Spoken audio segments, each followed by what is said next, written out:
ಮತ್ತು ಸಹೋದರರೇ, ನಿಮ್ಮೆಲ್ಲರಿಗೂ ಸಂಜೆಯ ವೇಳೆಯ ವಂದನೆಗಳು. ತಂದೆಯ ದೇವರ ನಾಮ, ಯೇಸು ಕ್ರಿಸ್ತನ ನಾಮ ಮಹಿಮೆ ಉಂಟಾಗ್ಲಿ. ತಂದೆಯ ದೇವರ ಒಂದು ಮಹಾಕೃಪೆ, ಒಂದು ಕರುಣೆಯಿಂದ ಈ ಒಂದು ಸಾಯಂಕಾಲದ ವೇಳೆಯಲ್ಲಿ ನಾವು ಬುಕ್ ಸ್ಟಡಿ ಮಾಡುವಂತ ಒಂದು ಅವಕಾಶನ ದೇವರು ಏರ್ಪಾಡು ಮಾಡಿದ್ದಕ್ಕಾಗಿ ತಂದೆಯ ದೇವರಿಗೆ ನಾವು ಒಂದು ಒಳ್ಳೆ ರೀತಿಯ ವಂದನೆಯನ್ನ ಅರ್ಪಿಸುವಂತರಾಗಿರೋಣ. ಪ್ರಿಯ ಸಹೋದರ ಮತ್ತು ಸಹೋದರರೇ, ಒಂದು ಪ್ರಾರ್ಥನೆ ಪೂರ್ವಕವಾಗಿ ಈ ಒಂದು ಕೂಟ ನಾವು ಆರಂಭ ಮಾಡೋಣ. ನಮ್ಮನ್ನ ಪ್ರಾರ್ಥನೆ ನಡೆಸಬೇಕಾಗಿ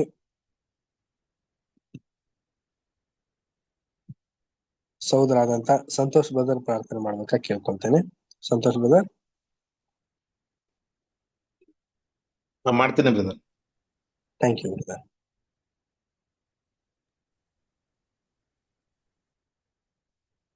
ನಮ್ಮನ್ನು ಅತಿ ಹೆಚ್ಚಾಗಿ ಪ್ರೀತಿ ಮಾಡಿದಂತ ಪರಲೋಕದಲ್ಲಿರೋ ನಮ್ಮ ತಂದೆಯಾದ ದೇವರೇ, ಈ ಸಾಯಂಕಾಲ ವೇಳೆಗಾಗಿ ನಿಮ್ಮ ಪಾದದ ಬಳಿಗೆ ಬರ್ತಾ ಇದ್ದೀನಿ, ಮತ್ತೆ ಸ್ತೋತ್ರವನ್ನ ಸಲ್ಲಿಸ್ತಾ ಇದ್ದೀನಿ. ಸ್ತುತಿ, ಗಾನ, ಮಾನ, ಮಹಿಮೆ ಹೊಂದತಕ್ಕ ಯೋಗ್ಯನಾಗಿರುವ ನನ್ನ ಪರಿಶುದ್ಧನಾದ ಏಕೈಕ ಸತ್ಯ ದೇವರಾಗಿರುವ ತಂದೆಯ ದೇವರೇ, ಕಾಲದಲ್ಲಿ ದಿನವನ್ನು ಸಹ ಕೂಡಿಸಿಕೊಟ್ಟು ನಮ್ಮೆಲ್ಲರಿಗೂ ಸಹ ಬೆಳಗ್ಗೆಯಿಂದ ಸಾಯಂಕಾಲದವರೆಗೂ ನಮ್ಮೆಲ್ಲ ಕೆಲಸಗಳನ್ನು ನಡೆಸಿ ಆಶೀರ್ವದಿಸಿ ಈ ಒಂದು ಸತ್ಯವೇದ ವಾಕ್ಯಗಳನ್ನು ಧ್ಯಾನಿಸುವಂತೆ ಕೊಟ್ಟಂತ ಕೃಪೆಗಾಗಿಯೂ ಮಹಾಪ್ರೀತಿಗಾಗಿಯೂ ಮತ್ತೆ ನಿನ್ನ ಕರುಣೆ ದಯೆಗಾಗಿಯೂ ಸಹ ವಂದನೆ ಕೃತಜ್ಞತೆ ಸಲ್ಲಿಸ್ತೇನೆ.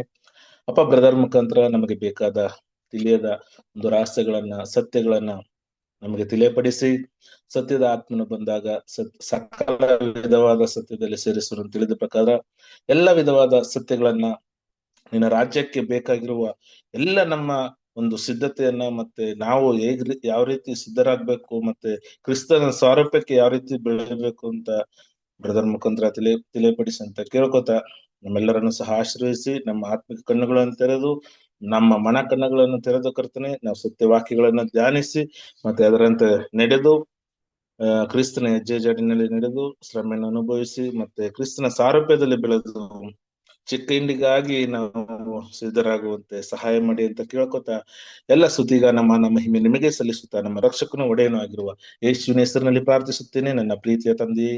Amen. Amen. Thank you brother.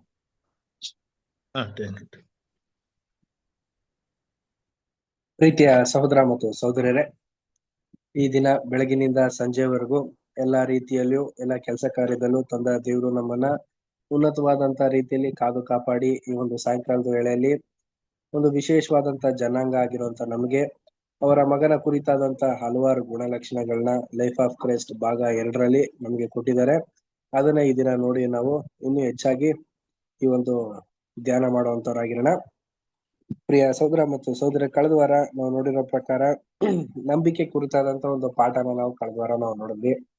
ಪ್ರಿಯ ಸಹೋದರ ಮತ್ತು ಸಹೋದರರೇ, ದೇವ್ರನ್ನ ನಾವು ಮೆಚ್ಚಿಸ್ಬೇಕು. ತಂದೆಯ ದೇವ್ರಿಗೂ ಮತ್ತೆ ಯೇಸು ಕ್ರಿಸ್ತರಿಗೂ ನಾವು ಒಂದೊಳ್ಳೆ ಮಕ್ಕಳಾಗ್ಬೇಕು ಅಂತಂದ್ರೆ ನಮ್ಮ ನಂಬಿಕೆ ಯಾವ ಮಟ್ಟಿಗೆ ದೃಢವಾಗಿರ್ಬೇಕು, ಮತ್ತೆ ನಾವು ಆ ನಂಬಿಕೆಯಲ್ಲಿ ಅಭಿವೃದ್ಧಿ ಹೊಂದಿ ಅತಿ ಹೆಚ್ಚಾಗಿ ನಾವು ದೇವರಲ್ಲಿಂದ ಬರುವಂತ ಒಂದು ಫಲನ ಹೊಂದಬೇಕು ಅಂತಂದ್ರೆ ನಮ್ಗೆ ಆ ನಂಬಿಕೆಗೆ ತಕ್ಕಂತೆ ಒಂದು ಪರೀಕ್ಷೆಗಳನ್ನ ದೇವರು ಏರ್ಪಾಟ್ ಮಾಡ್ತಾರಂತೆ. ಆ ಪರೀಕ್ಷೆ ಮುಖಾಂತರ ನಾವು ಜಯಶಾಲಿಗಳಾದ್ರೇನೆ ದೇವರು ನಮ್ಗೊಂದು ಬಿರುದನ್ನು ಮತ್ತೆ ಆಶೀರ್ವಾದನು ಕೊಡೋದಕ್ಕೆ ಸಾಧ್ಯ ಅನ್ನೋದನ್ನ ನಾವು ಕಳೆದ ವಾರ ನಾವು ನೋಡಿದ್ವಿ ಪ್ರಿಯರೇ. ಹಾಗಿರ್ಬೇಕಾದ್ರೆ ನಮ್ಗೆ ಇನ್ನೊಂದು ಅವಕಾಶ, ಒಂದು ಪ್ರಶ್ನೆ ಮೂಡುತ್ತೆ. ಈ ಒಂದು ಸುವಾರ್ತೆ ಕಾಲದಲ್ಲಿ ಇರುವಂತವ್ರು ನಮಗೆ ಯಾವ ರೀತಿ ದೇವರು ನಮ್ಮನ್ನ ಇನ್ನೂ ಹೆಚ್ಚಾಗಿ ನಂಬಿಕೆನ ವೃದ್ಧಿಪಡಿಸ್ತಾರೆ? ಯಾಕೆ ಸುವಾರ್ತೆ ಕಾಲ ಅಂತ ಹೇಳ್ಬೇಕಾದ್ರೆ ಪ್ರಿಯರೇ, ಈ ಒಂದು ಕಾಲಘಟ್ಟದಲ್ಲೇನೆ ಹಲವಾರು ರೀತಿಯ ಒಂದು ಸತ್ಯಕ್ಕೆ ತಕ್ಕಂತ ಒಂದು ಕುರಿತೆಗಳನ್ನ ನಾವು ನೋಡ್ತೀವಿ. ಸತ್ಯದಲ್ಲಿ ಇರುವಂತ ಒಂದು ನಂಬಿಕೆಗೆ ಕೊರತೆಗಳನ್ನ ನಾವು ನೋಡ್ತಾ ಇದ್ದೇವೆ ಪ್ರಿಯರೇ. ಹೀಗಿರ್ಬೇಕಾದ್ರೆ ನಮ್ಮ ಒಂದು ನಂಬಿಕೆ ಈ ಒಂದು ಸತ್ಯದಲ್ಲಿಯೂ ಮತ್ತೆ ತಂದೆ ದೇವರದಲ್ಲಿಯೂ ಮತ್ತೆ ಯೇಸು ಕ್ರಿಸ್ತನಲ್ಲೂ ಇನ್ನೂ ಹೆಚ್ಚಾಗಿ ಅಭಿವೃದ್ಧಿ ಹೊಂದಬೇಕು, ಅಭಿವೃದ್ಧಿ ನಾವು ಪಡಿಸ್ಕೋಬೇಕು ಅಂತಂದ್ರೆ ನಮ್ಮಲ್ಲಿ ಒಂದು ಕೆಲವೊಂದು ಬದಲಾವಣೆಗಳನ್ನ ಮಾಡ್ಕೋಬೇಕು. ಆ ಒಂದು ಬದಲಾವಣೆಗಳೇ ಹೊಂದುವಂತ ಶಿಷ್ಯನೇ ಆ ಒಂದು ಚಿಕ್ಕ ಹಿಂಡಿನ ಒಂದು ಫಲನ ಹೊಂದೋದಕ್ ಸಾಧ್ಯ. ನೋಡಿ, ಓದುವಂತವ್ರಾಗಿಲ್ಲ. ಸುವಾರ್ಥ ವಿವರಣೆಗಳು ಹೇಳಿರುವಂತೆ ನಮ್ಮ ಕರ್ತನು ಆ ಪ್ರದೇಶದಲ್ಲಿ ಈ ಬಡ ಸ್ತ್ರೀಯ ವಿಷಯವನ್ನು ಬಿಟ್ಟು ಬೇರೆ ಯಾವುದನ್ನೂ ಮಾಡಿರಲಿಲ್ಲ. ಮತ್ತು ಈ ಸಂಬಂಧದ ಆತ್ಮಿಕ ಪಾಠವು ಶಿಷ್ಯರಿಗಿಂತಲೂ ಆಕೆಗೆ ಕಡಿಮೆ ಇದ್ದದ್ದು ಸ್ಪಷ್ಟವಾಗಿತ್ತು. ಏಕೆಂದರೆ ಆತನು ಆಕೆಗಾಗಲೇ ಅಥವಾ ಸುತ್ತಮುತ್ತಣ ಪ್ರದೇಶದಲ್ಲಿ ಯಾರಿಗೇ ಆಗಲಿ ಉಪದೇಶ ಮಾಡಿರುವುದು ನಮಗೆ ದಾಖಲೆಗಳಿಲ್ಲ. ಅಲ್ಲಿಂದ ನಿರ್ಗಮಿಸಿ ನಮ್ಮ ಕರ್ತನು ಪೂರ್ವಾಭಿಮುಖವಾಗಿ ಪಾಲೆಸ್ತೀನ ದೇಶದ ಉತ್ತರ ಗಡಿಯ ಮಾರ್ಗವಾಗಿ ನಡೆದು ಯೋರ್ದಾನ್ ನದಿಯನ್ನು ದಾಟಿ ದಕ್ಷಿಣದ ಕಡೆಗೆ ತಿರುಗಿಕೊಂಡು ಗಲಿಲಾಯ ಸಮುದ್ರದ ಬಳಿಗೆ ಬರುವುದಕ್ಕೆ ಆರಂಭಿಸಿದ್ದನು. ಆತನು ಪೂರ್ವದಲ್ಲಿ ನಿಂದನೆಯೆಂದು ಮತ್ತು ಜನರ ಒಂದು ದೊಡ್ಡ ಗುಂಪು ತಮ್ಮಲ್ಲಿದ್ದ ಅಸ್ವಸ್ಥರನ್ನು ಆತನ ಬಳಿಗೆ ಕರತಂದರೆಂದು ಮತ್ತಾಯನು ಹೇಳಿರುವನು. ಕುಂಟರು, ಕುರುಡರು, ಮೂಗರು, ಅಂಗವಿಹೀನರು ಮತ್ತು ಅನೇಕ ಇತರರನ್ನು ಯೇಸುವಿನ ಪಾದಗಳ ಬಳಿಗೆ ತಂದಿದ್ದರು ಮತ್ತು ಆತನು ಅವರನ್ನು ಗುಣಪಡಿಸಿದ್ದನು. ಹಾಗೂ ಜನರು ಬೆರಗಾಗಿ ಇಸ್ರಾಯೇಲ್ ದೇವರನ್ನು ಕೊಂಡಾಡಿದ್ದರು ಎಂಬುದು. ಪ್ರಿಯ ಸಹೋದರ ಮತ್ತು ಸಹೋದರರೇ, ನೋಡಿ, ಸುವಾರ್ತೆಗೆ ಸಂಬಂಧಪಟ್ಟಂತ ಒಂದು ವಿಚಾರಗಳನ್ನು ಕೂಡ ಹೇಳಿ, ಆ ಒಂದು ಲಾಸ್ಟ್ ಕಳೆದ ವಾರ ನಾವು ನೋಡಿದ್ವಲ್ಲ, ಆ ಒಂದು ಸ್ತ್ರೀ, ಅನ್ಯ ದೇಶದ ಒಂದು ಸ್ತ್ರೀ ಒಂದು ನಂಬಿಕೆನ ತೋರಿಸ್ತಾಳೆ. ಯಾವ ತರ ಅಂತಂದ್ರೆ, ಅನ್ಯರು ಅವರು ಆಕ್ಚುಲಿ ಯಹೂದಿ ಅಲ್ಲ, ಆದ್ರೂ ಕೂಡ ತನಗೆ ಮತ್ತೆ ಮಗಳಿಗೆ ಬಿಡುಗಡೆನ ಹೊಂದ್ಕೊಳ್ಳೋದಕ್ಕೋಸ್ಕರ, ಎಸ್ಪೆಷಲಿ ಮಗಳಿಗೆ ಬಿಡುಗಡೆನ ಹೊಂದೋದಕ್ಕೋಸ್ಕರ ಅವರು ತೋರಿಸಿದಂತ ಒಂದು ನಂಬಿಕೆಗೆ ಫಲವಾಗಿ ಯೇಸು ಕ್ರಿಸ್ತ ಅವ್ರಿಗೆ ಬಿಡುಗಡೆನ ಕೊಡ್ತಾರೆ. ಹೀಗಿರ್ಬೇಕಾದ್ರೆ ಅವರ ಒಂದು ನಂಬಿಕೆ ವಿಚಾರದಲ್ಲಿ ನಮ್ಗೆ ಏನ್ ಪಾಠ ಹೇಳ್ತಾ ಇದ್ದಾರೆ ಅಂತಂದ್ರೆ, ಆತ್ಮೀಯ ಸಹೋದರ ಮತ್ತು ಸಹೋದರಿಯರೇ, ಈ ಒಂದು ಸುವಾರ್ತೆ ಕಾಲಘಟ್ಟದಲ್ಲಿ ನಾವಿರ್ಬೇಕಾದ್ರೂ ನಮ್ಮಲ್ಲೂ ಕೂಡ ಸ್ಟಾರ್ಟಿಂಗ್ ನಲ್ಲಿ ಅನ್ಯರಾಗಿದ್ದಾಗ ನಾವು ಸತ್ಯನ ತಿಳ್ಕೊಂಡಾಗ ಅಲ್ಲಿದ್ದಂತ ಒಂದು ಒಲವು ಇದೆಯಲ್ಲ, ಅದು ಸ್ಟಾರ್ಟಿಂಗ್ ಮಾತ್ರ ಇದ್ದಿ ಬರ್ತಾ ಬರ್ತಾ ಬರ್ತಾ ಡೌನ್ ಆಗೋದಲ್ಲ ರೀ. ನಮ್ಮ ಒಂದು ನಂಬಿಕೆ ಮತ್ತೆ ಆ ಒಂದು ಒಲವು ಅದೇ ರೀತಿಯಾಗಿರ್ಬೇಕು. ನೋಡ್ಬೇಕಾದ್ರೆ ಯೇಸು ಕ್ರಿಸ್ತರು ಆ ಒಂದು ಪ್ಯಾಲೆಸ್ತೀನ್ ದೇಶದಲ್ಲಿ ಇದ್ರೂ ಕೂಡ ಅಲ್ಲಿಂದ ಏನ್ ಮಾಡ್ತಾ ಇದ್ರೆ, ಅಲ್ಲೆಲ್ಲ ಆಲ್ಮೋಸ್ಟ್ ಎಲ್ಲ ಅನ್ಯರೇ. ಅಲ್ಲಿಂದ ಗಡಿ ದಾಟಿ ಯೋರ್ದಾನ್ ನದಿನ ದಾಟಿ ಗಲಿಲಾಯ ಸಮುದ್ರದ ಬಳಿವರೆಗೂ ಬಂದು ಅಂದಾದ್ಮೇಲೆ ಅವ್ರ ಜನಾಂಗದ ಹತ್ರ ಬಂದ ತಕ್ಷಣ ಏನ್ ಮಾಡಿದ್ರು ಅಂದ್ರೆ, ಅವ್ರಿಗೆಲ್ಲ ಗುಂಪಾಗಿ ಬರುವಂತ ಜನರುಗಳಿಗೆ ಅವ್ರ ಕೊರತೆಗಳನ್ನೆಲ್ಲ ಕೇಳಿ ಅವ್ರಿಗೆ ಕಿವುಡ್ರು, ಮೂಗರು, ಅಂಗವಿಕಲರು, ಇನ್ನು ಹಲವಾರು ತೊಂದ್ರೆಯಲ್ಲಿ ಇರುವಂತವ್ರು ಎಲ್ರಿಗೂ ಬಿಡುಗಡೆನ ಕೊಟ್ರು ಪ್ರಿಯರೇ. ಸೊ ಇದ್ರ ಅರ್ಥ ಏನು ಅಂತ ನಾವು ನೋಡ್ಬೇಕಾದ್ರೆ, ನಾವು ಕೂಡ ಏನ್ ಮಾಡ್ಬೇಕು ಅಂತಂದ್ರೆ, ಈ ಒಂದು ಸತ್ಯಕ್ಕೆ ಬಂದು ಅಬ್ರಹಾಮನ ಸಂತತಿಗಳಾಗಿರುವಂತವ್ರು ನಾವು ಹಳೆದನ್ನ ನೆನೆಸದೆ ನೂತನವಾಗಿರುವಂತ ನೂತನ ಸೃಷ್ಟಿಗೆ ಏನ್ ಬೇಕೋ ಅದನ್ನ ನಾವು ಕೊಡೋದಕ್ಕೆ ಸೂಕ್ತವಾಗಿ ನಿಲ್ಬೇಕು. ನೋಡಿ, ಅದ್ರ ಬಗ್ಗೆ ನೆಕ್ಸ್ಟ್ ಪಾಯಿಂಟ್ ಅದನ್ನ ಹೇಳ್ತಾರೆ. ನೆಕ್ಸ್ಟ್ ಪ್ಯಾರ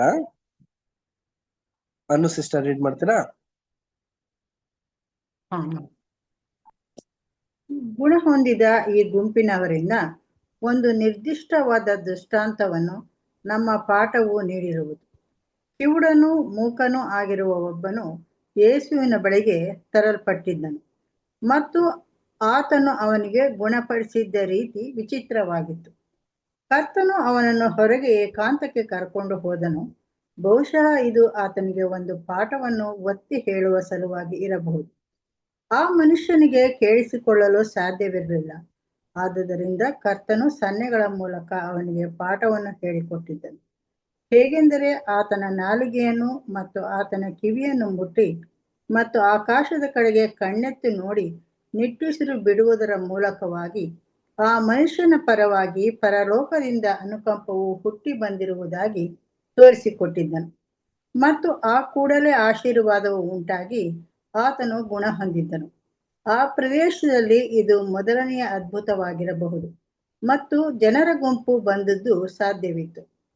ಹಾಗೂ ಮತ್ತಾಯನು ಬರೆದಿರುವಂತೆ ಅವರು ಇದರಿಂದ ಆಕರ್ಷಿತರಾಗಿದ್ದರು.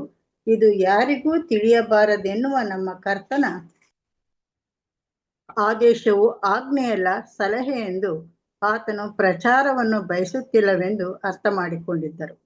ಹೀಗಾಗಿಯೂ ನಂಬಿಕೆಯನ್ನು ಪ್ರದರ್ಶಿಸಿದ ಬಡ ಬಾಧಿತರು ತನ್ನೆದುರಲ್ಲಿರುವಾಗ ಕರ್ತನು ಆಶೀರ್ವಾದ ನೀಡಲು ಎಂದೂ ನಿರಾಕರಿಸಲಿಲ್ಲ.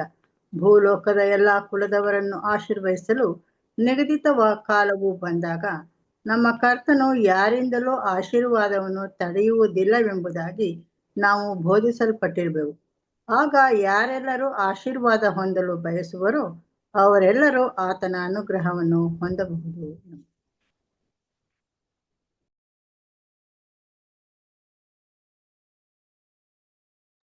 Thank you sister. ಪ್ರಿಯ ಸಹೋದರ ಮತ್ತು ಸಹೋದರರೇ, ಇಲ್ಲಿ ಏನಾಗುತ್ತೆ ಅಂತ ನಾವು ನೋಡ್ಬೇಕು. ಯೋರ್ದಾನ್ ಸ್ಥಳದಿಂದ ಗಲಿಲಾಯಕ್ ಬರ್ತಾ ಇದ್ದಂಗೆನೆ ಅಲ್ಲೂ ಒಂದು ಗುಂಪಿನ ಜನರು ಬರ್ತಾ ಇದಾರೆ. ಬಂದ ತಕ್ಷಣನೇ ಅಲ್ಲಿ ಎಲ್ಲಾರ್ಗು ಕೂಡ ಗುಣಪಡಿಸ್ತಾರೆ. ಆದ್ರೆ ಅಲ್ಲಿ ಪಾಠ ಆದ ನಂತರ ಒಬ್ಬ ಒಂದು ಕಿವುಡ ಮತ್ತೆ ಮೂಕ, ಈ ಎರಡು ಒಬ್ಬನೇನೆ. ಅಂದ್ರೆ ಕಿವಿನೂ ಕೇಳ್ತಾ ಇಲ್ಲ, ಬಾಯು ಬರ್ತಾ ಇಲ್ಲ. ಈ ವ್ಯಕ್ತಿಗೆ ಏನ್ ಮಾಡ್ತಾರೆ ಅಂದ್ರೆ ಯೇಸು ಕ್ರಿಸ್ತರು ಒಂದು ವಿಶೇಷವಾದಂತ ರೀತಿಲಿ ಇದು ಮಾಡ್ತಾರೆ. ಸೊ ಏನು ಅಂತ ನಾವು ನೋಡ್ಬೇಕಾದ್ರೆ ನಮ್ಗೆಲ್ಲ ಗೊತ್ತಲ್ಲ, ಯೇಸು ಕ್ರಿಸ್ತರು ಏನ್ ಮಾಡ್ತಾರೆ ಅಂದ್ರೆ ಎಲ್ರಿಗೂ ಬಹುತೇಕ ಜನರಿಗೆ ನೀನ್ ಸ್ವಸ್ಥನಾಗೆ ಹೋಗು ಅಂತ ಅನ್ಬಿಟ್ಟು ಹೇಳ್ಬಿಡ್ತಾರೆ. ಹಂಗೆ ಬಾಯಲ್ಲಿ ಹೇಳ್ತಿದ್ದಂಗೆ ಸ್ವಸ್ಥ ಆಗ್ತಿದ್ರು. ಬಟ್ ಈ ವ್ಯಕ್ತಿನ ಮುಟ್ಟಿ ಒಂದು ಸ್ಪಂದಿಸುವಂತ ಒಂದು ಕರ್ತವ್ಯನ ಮಾಡ್ತಾರೆ. ಇದನ್ನ ಮಾಡ್ತಿದ್ದಂಗೆನೆ ಇಲ್ಲಿ ಏನಾಗುತ್ತೆ ಅಂತಂದ್ರೆ, ಇಲ್ಲಿದ್ದಂತ ಜನಗಳಿಗೆ, ಜಸ್ಟ್ ಪಾಠ ಕೇಳಿರುವಂತ ಜನರುಗಳಿಗೆ ಇದೇ ಫಸ್ಟ್ ಅದ್ಭುತ ಕಾರ್ಯಗಳನ್ನ ನೋಡಿರಕ್ ಸಾಧ್ಯ ಇರುತ್ತೆ. ಆಗ ಇದೇನಾಗ್ಬಿಡುತ್ತೆ ಅಂತಂದ್ರೆ, ಒಂದು ಬೇರೆ ರೀತಿ ಏನಾದ್ರು ಕಾಣಿಸ್ಬಾರ್ದು ಅನ್ನೋದಕ್ಕೋಸ್ಕರನೇ ಈ ಸಂಗತಿನ ಯಾರಿಗೂ ನೀನ್ ಹೇಳ್ಬೇಡ, ಇದನ್ನ ಬಹಿರಂಗ ಪಡಿಸ್ಬೇಡ ಅಂತ ಅನ್ಬಿಟ್ಟು ಹೇಳಿರೋದೇ ಹೊರತು, ಪ್ರಚಾರ ಆಗ್ಬಾರ್ದು ಅನ್ನೋಂತ ಒಂದು ಮನಸ್ಥಿತಿಲಿ ಹೇಳಿರೋದೇ ಹೊರತು ಇದು ಬೇರೆ ಒಂದು ಕಾಲ್ಪನಿಕವಾದಂತ ಮಾತಿಗೆ ಅಲ್ಲ ರೀ. ಯೇಸು ಕ್ರಿಸ್ತರು ಯಾಕೆ ಈ ತರ ಪ್ರಚಾರನ ಹೊಂದ್ಕೊಳ್ಳೋದಕ್ಕೆ ಇಷ್ಟ ಪಡ್ಲಿಲ್ಲ ಅಂತಂದ್ರೆ, ಆತ್ಮೀಯ ಸಹೋದರ ಮತ್ತು ಸಹೋದರರೇ, ಅಲ್ಲಿ ಹಲವಾರು ಜನರು ಯಾರಾಗಿದ್ರು ಅಂದ್ರೆ ಅನ್ಯರೇ ಸ್ವಲ್ಪ ಜನರು ಹೆಚ್ಚಿಗೆನೆ ಇದ್ರು. ಆದ್ರೆ ಯೇಸು ಕ್ರಿಸ್ತರ ಒಂದು ಒಲವು ಯಾರ ಮೇಲೆ ಇತ್ತು ಅಂದ್ರೆ ಯಹೂದಿಗಳ ಮೇಲೇನೆ ಇತ್ತು. ಪ್ರಿಯ ಸಹೋದರ ಮತ್ತು ಸಹೋದರರೇ, ಹೀಗಿರೋದ್ರಿಂದ ಯೇಸು ಕ್ರಿಸ್ತರನ್ನು ಕೂಡ ಆ ಒಂದು ಪ್ರಚಾರನ ಅವರು ಅಪೇಕ್ಷಣೆ ಮಾಡ್ಲಿಲ್ಲ. ಯಾಕೆ ಈ ರೀತಿ ಮಾಡಿದ್ರು? ಇದ್ರಲ್ಲಿ ನಮ್ಗೇನೋ ಒಂದು ಪಾಠ. ಪ್ರಿಯ ಸಹೋದರ ಮತ್ತು ಸಹೋದರರೇ, ನಾವು ಕೂಡ ಈ ಒಂದು ವಿಚಾರದಲ್ಲೂ ಕೂಡ ಎಚ್ಚರಿಕೆಯಿಂದ ಇರ್ಬೇಕು. ನಾವು ಕೂಡ ಕೆಲವೊಂದು ಸಂಗತಿಲಿ ಪ್ರಚಾರದ ಸಂದರ್ಭದಲ್ಲೆಲ್ಲ ಪ್ರಚಾರಕ್ಕೆಲ್ಲ ಹೋಗೋದಲ್ಲ ರೀ. ಒಳ್ಳೆ ರೀತಿಯಲ್ಲಿ ಸತ್ಯಕ್ಕೆ ತಕ್ಕ ಹಾಗೆ ಏನೇ ಒಂದು ಕರ್ತವ್ಯ ಮಾಡಿದ್ರು ಕೂಡ ದೇವರ ಒಂದು ನಾಮ ಮಹಿಮೆ ತರೋ ರೀತಿಯಲ್ಲೇ ಮಾಡ್ಬೇಕು ಪ್ರಿಯರೇ. ನಮ್ಮ ಒಂದು ನಾಮ ಮಹಿಮೆ ಬರೋ ರೀತಿ ಆಗಿರ್ಬಾರ್ದು ಹೊರತು ದೇವರ ನಾಮ ಮಹಿಮೆ ಬರೋ ರೀತಿಯಲ್ಲೇನೆ ನಮ್ಮ ಒಂದು ಕರ್ತವ್ಯ ಇದ್ರೇನೆ ನಾವು ಆಶೀರ್ವಾದನ ಹೊಂದೋದಕ್ಕೆ ಸಾಧ್ಯ. ನೆಕ್ಸ್ಟ್ ಮಾಡೋಣ.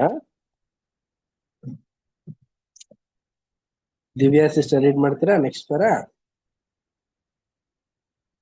ಓಕೆ. ನಮ್ಮ ಮನಸ್ಸಿನ ಕಣ್ಣುಗಳು ಮತ್ತು ಕಿವಿಗಳು ಧನ್ಯವಾದವುಗಳು. ಹೊಸ ಸೃಷ್ಟಿಗಳಾಗಿ ಸಾಂಕೇತಿಕವಾದ ಒಂದು ಅರ್ಥದಲ್ಲಿ ಈಗಾಗಲೇ ಹೊಸಬರಾಗಿ ಕ್ರಿಸ್ತನ ಹೆಜ್ಜೆಯ ಜಾಡಿನಲ್ಲಿ ನಡೆಯಲು ಆತನೊಂದಿಗೆ ಎಬ್ಬಿಸಲ್ಪಟ್ಟಿರುವುದರಾದ ನಮ್ಮ ಕಣ್ಣುಗಳು ತೆರೆಯಲ್ಪಟ್ಟಿರುವುದು ಮತ್ತು ನಮ್ಮ ಕಿವಿಗಳು ತೆರೆಯಲಾಗಿರುವುದು ಮತ್ತು ನಮ್ಮ ನಾಲಿಗೆಯ ಕಟ್ಟು ಬಿಚ್ಚಲಾಗಿರುವುದು. ಹೀಗಾಗಿ ನಾವು ಸ್ವತಃ ದೇವರ ಕೃಪೆಯನ್ನು ಕಂಡು ಅನುಭವಿಸುತ್ತಿರುವುದು ಮಾತ್ರವಲ್ಲದೆ ನಾವು ಆತನ ಶುಭವಾರ್ತೆ ಮತ್ತು ಪ್ರೀತಿಯನ್ನು ಇತರರಿಗೆ ಹೇಳಬಹುದಾಗಿದೆ. ಈಗಿನ ಕಾಲದಲ್ಲಿ ವಿಶೇಷವಾದ ಸತ್ಯದ ಜ್ಞಾನವನ್ನು ಕರ್ತನಿಂದ ಹಲವು ವಿಧದಲ್ಲಿ ಅನುಗ್ರಹಿಸಲ್ಪಟ್ಟಿರುವವರು ಸಲಹೆ ಮಾಡುವುದೇನೆಂದರೆ, ಅದು ಎಲ್ಲರಿಗಾಗಿ ಇರುವಂತದ್ದಲ್ಲ. ಹೀಗಾಗಿ ನಾವು ಸತ್ಯವನ್ನು ಹಂಚುವ ನಮ್ಮ ಪ್ರಯತ್ನದಲ್ಲಿ ವಿವೇಚನೆಯುಳ್ಳವರಾಗಿರಬೇಕು. ನಮಗೆ ಬಹು ಅಮೂಲ್ಯವಾದ ಮುತ್ತಿನಂತಿರುವ ಈ ವಿಶೇಷವಾದ ಆಶೀರ್ವಾದಗಳು ಎಲ್ಲರಿಗೋಸ್ಕರವಾಗಿರುವುದಿಲ್ಲ. ನಾವು ಹಂದಿಗಳ ಅಥವಾ ಕರ್ತನ ಅನುಗ್ರಹಗಳನ್ನು ತಿಳಿದುಕೊಳ್ಳುವ ಅಥವಾ ಅಂಗೀಕರಿಸಿಕೊಳ್ಳುವ ಭಾವವಿಲ್ಲದವರ ಮುಂದೆ ನಮ್ಮ ಮುತ್ತುಗಳನ್ನು ಚೆಲ್ಲಬಾರದು. ಆದರೆ ನಮ್ಮ ವಿಷಯದಲ್ಲಿ ಈ ಪಾಠದಲ್ಲಿ ಗುಣಮಾಡಲ್ಪಟ್ಟವನ ಹಾಗೆ ಈ ಸಂದೇಶವು ನಮ್ಮಲ್ಲಿಯೇ ಇಟ್ಟುಕೊಂಡಿರುವಂತ ರೀತಿಯದಲ್ಲ. ಈ ಸುದ್ದಿಯನ್ನು ಇತರರಿಗೆ ಹೇಳಲು ಇಷ್ಟವುಳ್ಳವರಾಗಿದ್ದೇವೆ. ಅದು ನಮಗೆ ಮಾಡಿರುವಂಥದ್ದು ಬಹುವಾಗಿರುವುದು. ತಮ್ಮ ಕಣ್ಣು ಕಾಣದೆ ಕಿವಿ ಕೇಳದೆ ಇರುವಂತದ್ದೆಲ್ಲರೂ ನಮ್ಮ ಈ ದಿವ್ಯ ವೈದ್ಯನ ಬಳಿಗೆ ಬಂದು ಗುಣ ಹೊಂದುವರಾಗಬೇಕೆಂದು ನಾವು ಬಯಸುವೆವು. ಶುಭ ಸಮಾಚಾರವನ್ನು ತಿಳಿಸುವ ತಮ್ಮ ಯತ್ನದಲ್ಲಿ ತೊದಲುವಂತವರೆಲ್ಲರೂ ತಮ್ಮ ನಾಲಿಗೆಯು ಈ ಒಡೆಯನಿಂದ ಮುಟ್ಟಲ್ಪಟ್ಟು ಇನ್ನು ಮುಂದೆ ಅವರು ಕ್ರಿಸ್ತನ ಸುವಾರ್ತೆಯ ಭವ್ಯವಾದ ಸಂಗತಿಗಳನ್ನು ನೇರವಾಗಿ ನುಡಿಯೋರಾಗಬೇಕೆಂದು ನಾವು ಬಯಸುವವರಾಗಿದ್ದೇವೆ. ಈ ಪಾಠದಲ್ಲಿ ಹೇಳಿರುವವನನ್ನು ನಮ್ಮ ಕರ್ತನು ಗದರಿಸಲಿಲ್ಲ. ಆದುದರಿಂದ ನಾವು ಇತರರಿಗೆ ಶುಭ ವರ್ತಮಾನವನ್ನು ತಿಳಿಸುವ ನಮ್ಮ ತೀವ್ರವಾದ ಯತ್ನದಲ್ಲಿ ಒಂದು ವೇಳೆ ಕೇಳುವ ಕಿವಿ ಇಲ್ಲದ, ಕಾಣುವ ಕಣ್ಣುಗಳಿಲ್ಲದವರಿಗೆ ಹೇಳಿದ್ದಲ್ಲಿ ಅಥವಾ ಶಿಷ್ಯರನ್ನು ಮಾಡುವ ಯತ್ನದಲ್ಲಿ ಆತ್ಮಿಕ ವಿಷಯಗಳಲ್ಲಿ ಒಲವು ಇಲ್ಲದ ಮತ್ತು ಹಂದಿಯ ಸ್ವಭಾವವಿರುವವರಿಗೆ ಅಥವಾ ಯಜ್ಞದ ಕುರಿಯು ಹೋದಲ್ಲೆಲ್ಲ ಆತನ ಹಿಂದೆ ಹೋಗದ ಕೆಲವರಿಗೆ ಕೆಲವು ಸಾರಿ ಹೇಳಿದ್ದಲ್ಲಿ ಕರ್ತನು ನಮ್ಮನ್ನೂ ಗದರಿಸಲಾರನು. Thank you brother.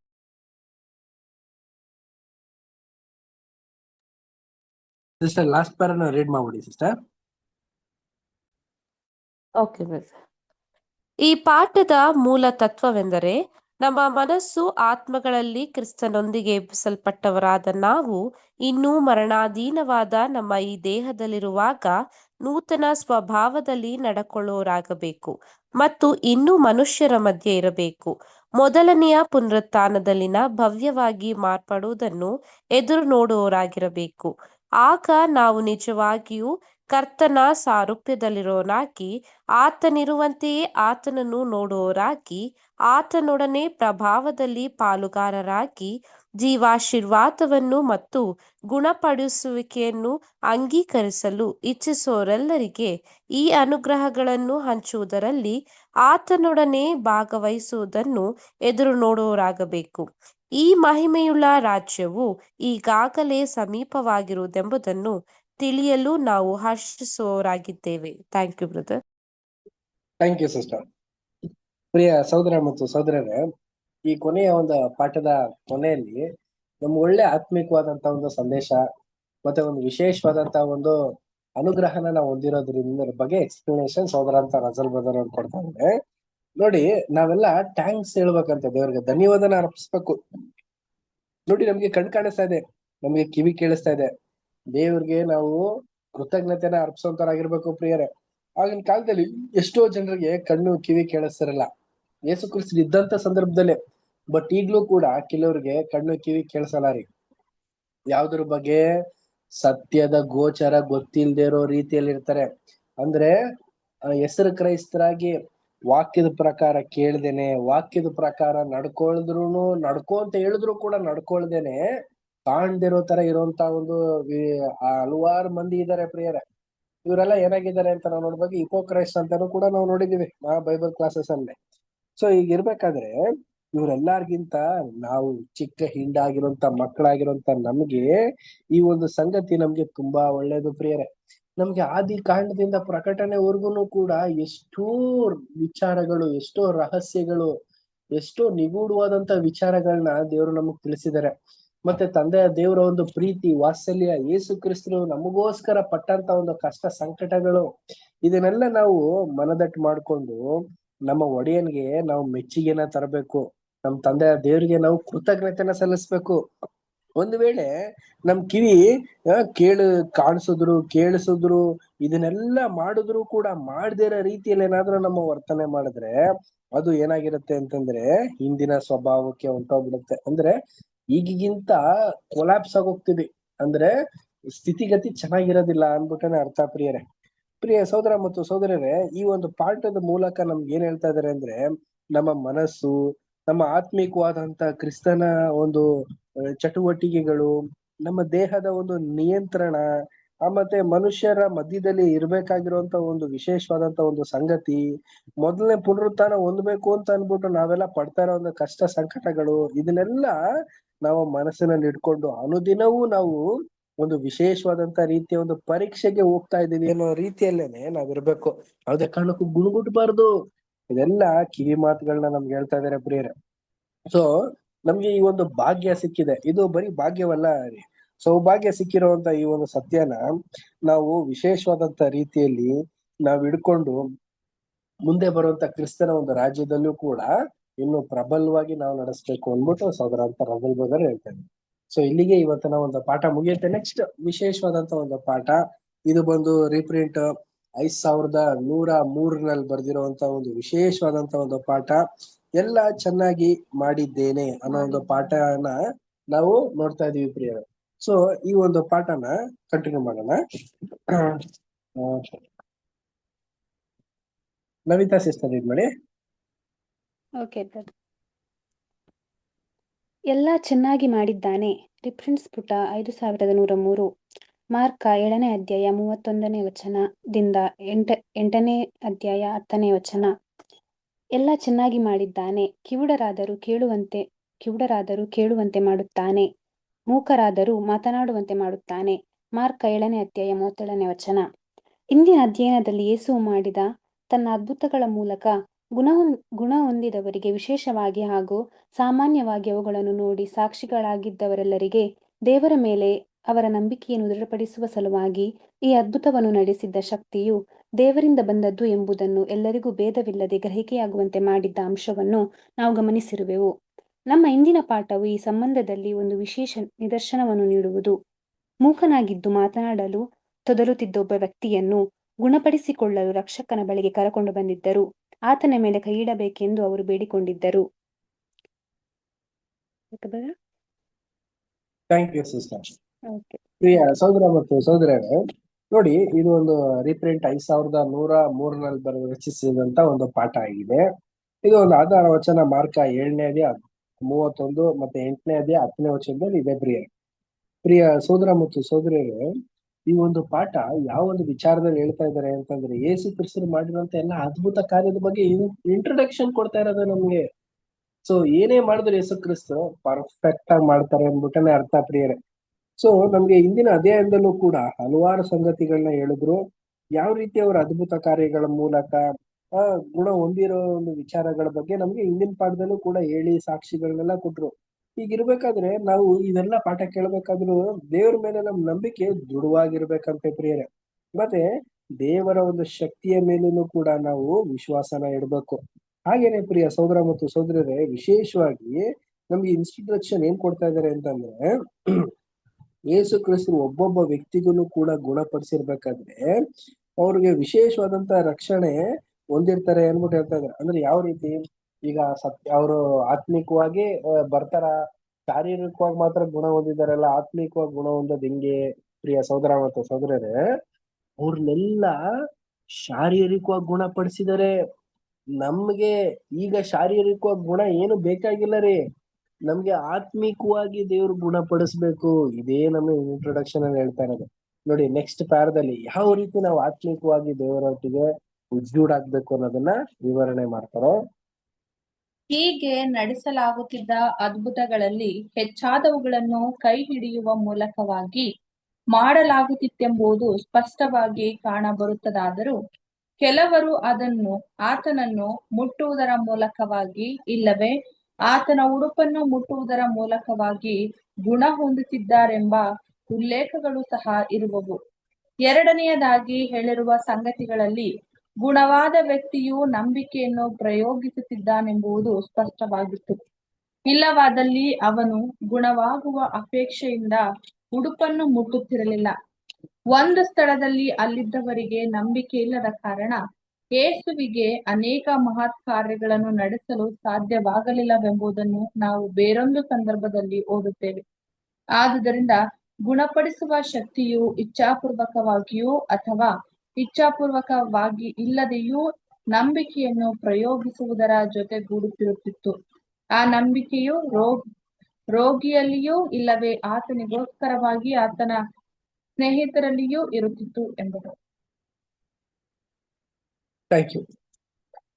ಪ್ರಿಯ ಸಹೋದರ ಮತ್ತು ಸಹೋದರರೇ, ಈಗ ನೋಡ್ಬೇಕಾದ್ರೆ ಯೇಸು ಕ್ರಿಸ್ತರು ಅದ್ಭುತ ಕಾರ್ಯಗಳನ್ನ ಮಾಡಿದ್ರು. ಮತ್ತೆ ಅವ್ರ ಮುಖಾಲಕ ಹಲವಾರು ಜನ ಅದ್ಭುತನ ಹೊಂದಿದ್ರು. ಅದರಲ್ಲಿ ಎಲ್ಲಾರನ್ನು ಮುಟ್ಟಿ ಮಾಡಿದ್ರ ಅಂತಂದ್ರೆ ಎಲ್ಲಾ ರೀತಿಯಲ್ಲೂ ಮಾಡಿದ್ದಾರೆ. ಒಂದು ಬಾಯಲ್ಲಿ ಹೇಳಿದ ತಕ್ಷಣ ಅದ್ಭುತ ಆಗಿದೆ, ಕೈಯಲ್ಲಿ ಮುಟ್ಟಿ ಅದ್ಭುತ ಮಾಡಿದ್ದಾರೆ. ಕೆಲವರು ಜಸ್ಟ್ ಯೇಸು ಕ್ರಿಸ್ತರ ಬಟ್ಟೆನ ಮುಟ್ಟಿ ಅದ್ಭುತ ಹೊಂದಿದ್ದಾರೆ. ಕೆಲವರು ಪ್ರಿಯ ಸಹೋದರ ಮತ್ತು ಸಹೋದರ ಅವ್ರಿಗೋಸ್ಕರ ರಿಕ್ವೆಸ್ಟ್ ಕೇಳ್ಕೊ ಬಂದಿರೋರ್ಗೂ ಕೂಡ ಯೇಸು ಕ್ರಿಸ್ತರು ಅದ್ಭುತನ ಮಾಡಿ ಕಳ್ಸಿದ್ದಾರೆ ಪ್ರಿಯರ. ಇದೆಲ್ಲ ನಾವು ನೋಡ್ಬೇಕಾದ್ರೆ ಪ್ರಿಯರೇ, ಇದೆಲ್ಲ ಒಂದೇ ಸ್ಥಳಕ್ಕೆ ಸೂಚಕ. ಯಾವ ಒಂದು ಸ್ಥಳಕ್ಕೆ ಸೂಚಕ? ನಂಬಿಕೆಗೆ ಸೂಚಕ. ಪ್ರಿಯ ಸಹೋದರ ಮತ್ತು ಸಹೋದರರೇ, ನೋಡಿ, ಯೇಸು ಕ್ರಿಸ್ತರು ಅವರು ನೋಡ್ತಿದ್ದೇ ಯಾವುದು ಅಂದ್ರೆ ನಂಬಿಕೆ ಪ್ರಿಯರೇ. ಪ್ರಿಯ ಸಹೋದರ ಮತ್ತು ಸಹೋದರರೇ, ಈ ಬಿಲೀವ್ ಅನ್ನೋದು ಇದೆಯಲ್ಲ, ಇದು ತುಂಬಾ ವಿಶೇಷವಾದದ್ದು ಪ್ರಿಯರೇ. ನಮ್ಗೆ ನಂಬಿಕೆ ಇದ್ರೆ ಸಾಸಿವೆ ಕಾಳಷ್ಟು ನಂಬಿಕೆ ಇದ್ರೆ ಬೆಟ್ಟನೇ ತೆಗೆದು ಬೇರೆ ಕಡೆಗೆ ಹೋಗು, ಸಮುದ್ರಕ್ಕೆ ಹಾಕು, ಏನಂದ್ರೂ ಕೂಡ ಅದು ನಡೆಯುತ್ತೆ ಅನ್ನೋದು ಹೇಳ್ಬೇಕಾದ್ರೆ ಪ್ರಿಯರೇ, ನಮ್ಮ ನಂಬಿಕೆ ಅಂತ ಒಂದು ನಂಬಿಕೆ ಇರ್ಬೇಕು. ಸೊ ನಮ್ಮಲ್ಲಿ ಆ ಅಪಾರವಾದಂತ ನಂಬಿಕೆ ಇದೆ, ಆದ್ರೆ ನಮ್ಮಲ್ಲಿ ಅದೇ ಸ್ವಲ್ಪ ಮಟ್ಟಿಗೆ ಕೊರತೆನೂ ಇದೆ ಅಂತ ಅಂದ್ರೆ ಖಂಡಿತವಾಗ್ಲೂ ಯಾವುದೇ ಒಂದು ಫಲನು ನಾವು ಹೊಂದೋದಕ್ಕೆ ಸಾಧ್ಯನೇ ಇರೋದಿಲ್ಲ. ಇದು ಬರೀ ಹಳೆ ಒಡಂಬಡಿಕೆಗೆ ಸೂಚಕವಾದಂತ ರೀತಿಯ ಪಾಠ ಅಲ್ಲ ರೀ, ನಮಗೂ ಕೂಡ ಪಾಠ. ಅವರೆಲ್ಲ ನಂಬಿಕೆ ತೋರ್ಸೋದಕ್ಕೆ ಕೂಡ ಹೊಂದ್ಕೊಂಡ್ರು. ನಾವು ಕೂಡ ಇವಷ್ಟೆಲ್ಲಾ ಸತ್ಯನ ಕೇಳಿರೋದ್ರಿಂದ ನಾವು ಹೆಚ್ಚಾದಂತ ಒಂದು ನಂಬಿಕೆನ ಕ್ರಿಸ್ತನ ಮೇಲೆ, ದೇವರ ಮೇಲೆ ಇಡಬೇಕಾಗಿರುತ್ತೆ. ನೋಡಿ, ಇದ್ರ ಸಂಬಂಧಪಟ್ಟಂತ ಒಂದು 2 ಅಂಶಗಳ ಬಗ್ಗೆ ನೆಕ್ಸ್ಟ್ ಪ್ಯಾರಾದಲ್ಲಿ ಡಿಸ್ಕಷನ್ ಇರುತ್ತೆ, ನೋಡೋಣ. ನೆಕ್ಸ್ಟ್ ಪ್ಯಾರಾ ಅನು ಸಿಸ್ಟರ್ ರೀಡ್ ಮಾಡ್ತೀರಾ? ಇಲ್ಲಿ ಪರಿಗಣನೆ ಮಾಡಿರುವ ಸಂದರ್ಭವು ವಿಚಿತ್ರವಾಗಿರುವುದು. ಒಂದು ಕಾರಣ, ಯೇಸುವು ಆ ಮನುಷ್ಯನನ್ನು ಗುಂಪಿನಿಂದ ಹೊರಗೆ ಕರ್ಕೊಂಡು ಹೋಗಿ ಏಕಾಂತವಾಗಿ ಆತನನ್ನು ಗುಣಪಡಿಸಿದ್ದನು. ಮತ್ತು 2, ಆತನು ಉಪಯೋಗಿಸಿದ ವಿಧಾನವು ವಿಚಿತ್ರವಾಗಿತ್ತು. ಆತನು ತನ್ನ ಬೆರಳುಗಳನ್ನು ಆ ಮನುಷ್ಯನ ಕಿವಿಗಳಲ್ಲಿಟ್ಟು ಅವುಗಳ ಮೂಲಕವಾಗಿ ಕೆಲವು ಜೀವಶಕ್ತಿಯು ಹರಿದು ಬರಲು ಆರಂಭಿಸುವ ಹಾಗೆ ಮಾಡಿದುದು ಎಂಬಂತೆ ಕಾಣುವುದು. ಅನಂತರ ಆತನು ಉಗುಳಿ ಆ ಮನುಷ್ಯನ ನಾಲಿಗೆಯನ್ನು ಮುಟ್ಟಿದ್ದನು. ನಮ್ಮ ಕರ್ತನ ಶಕ್ತಿಯು ಈ ವಿಧಾನಗಳಿಗೆ ಸೀಮಿತವಾಗಿತ್ತೆಂದು ನಾವು ಕಲ್ಪಿಸಿಕೊಳ್ಳಲಾಗದು. ಇನ್ನೊಂದು ಸಂದರ್ಭದಲ್ಲಿ ಆತನು ಬೇರೊಂದು ವಿಧಾನವನ್ನು ಬಳಸಿದ್ದನು. ಆ ಮನುಷ್ಯನ ಗಮನವನ್ನು ಸೆಳೆದು ಹಾಗೂ ನಂಬಿಕೆಯನ್ನು ಪ್ರಯೋಗಿಸಲು ಆತನಿಗೆ ಸಹಾಯ ಮಾಡುವ ಸಲುವಾಗಿ ಈ ವಿಧಾನಗಳನ್ನು ಬಳಸಿಕೊಳ್ಳುತ್ತಿದ್ದನೆಂದು ಇಲ್ಲಿ ಅರ್ಥ ಮಾಡಿಕೊಳ್ಳುವುದು ಉತ್ತಮವಾದದ್ದು. Thank you sister. ಪ್ರಿಯ ಸಹೋದರ ಮತ್ತು ಸಹೋದರರೇ, ಈಗ ನಮ್ಗೆ ಸಹೋದರ ಅಂತ ರಜಲ್ ಬ್ರದರ್ ಅವರು ಆ ಒಂದು ವ್ಯಕ್ತಿ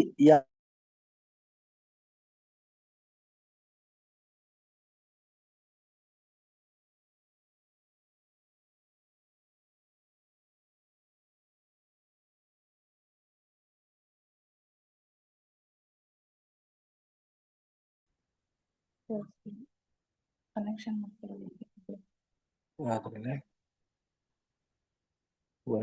ಕಟ್ ಆಗಿದೆ. ಬ್ರದರ್ಸ್ ಅಂಡ್ ಸಿಸ್ಟರ್ಸ್, ಆಡಿಯೋ ಕೇಳಿಸ್ತಾ ಇದೆ? ಇಲ್ಲಿ ಪವರ್ ಇಲ್ಲ, ಅದರಿಂದ ನೆಟ್ವರ್ಕ್ ಡಿಸ್ಕನೆಕ್ಟ್ ಆಗಿದೆ.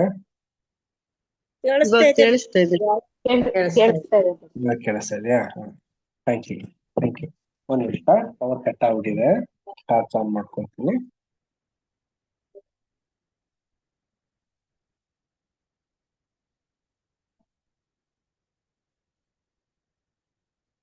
ಓಕೆ. ಪ್ರೀತಿಯ ಸಹೋದರ ಮತ್ತು ಸಹೋದರರೇ, ಇಲ್ಲಿ ಬಹುತೇಕವಾಗಿ ಸಹೋದರ ಅಂತ ರಜಲ್ ಬ್ರದರ್ ಅವರು ನಮಗೆ 2 ಪಾಯಿಂಟ್ಗಳನ್ನ ಇಲ್ಲಿ ಡಿಸ್ಕಷನ್ ಮಾಡ್ತಾ ಇದ್ದಾರೆ. ಮೊದಲನೇದಾಗಿ, ಆ ವ್ಯಕ್ತಿ ಯಾವ ರೀತಿ ಗುಣ ಹೊಂದಿರೋದಕ್ ಸಾಧ್ಯ ಅನ್ನೋದು. ನೋಡಿ, ಮೊದಲನೇ ಒಂದು ಕಾರಣ, ಯೇಸು ಕ್ರಿಸ್ತರು ಗುಂಪು ತುಂಬಾ ಜನ ಇದ್ರೇನೋ ಅದರಿಂದ ಅವನ್ನ ಏಕಾಂತ ಕರ್ಕೊಂಡು ಹೋಗ್ಬಿಟ್ಟು ಗುಣಪಡಿಸಿರಕ್ ಸಾಧ್ಯ ಇರುತ್ತೆ ಅನ್ಬಿಟ್ಟು ಹೇಳ್ತಾ ಇದ್ದಾರೆ. ಇನ್ನೊಂದು ಕಾರಣ ಏನ್ ಗೊತ್ತಾ, ಅವನಲ್ಲಿ ಆಲ್ರೆಡಿ ಕಿವಿನೂ ಕೇಳಿಸ್ತಾ ಇಲ್ಲ, ಕಿವುಡ ಮತ್ತೆ ಏನು ಮೂಗ ಆಗಿರೋದ್ರಿಂದ ಏನ್ ಮಾಡಿರ್ತಾರೆ ಅಂತಂದ್ರೆ, ಈ ಒಂದು 2 ಕಿವಿಗೂ ಕೂಡ ಕೈಗಳನ್ನ ಇಟ್ಟು ಅದ್ರ ಮುಖಾಂತರ ಒಂದು ಶಕ್ತಿನ ಹೊರಡಿಸಿ ಗುಣ ಆಗಿರೋಕ್ ಸಾಧ್ಯ ಇರುತ್ತೆ.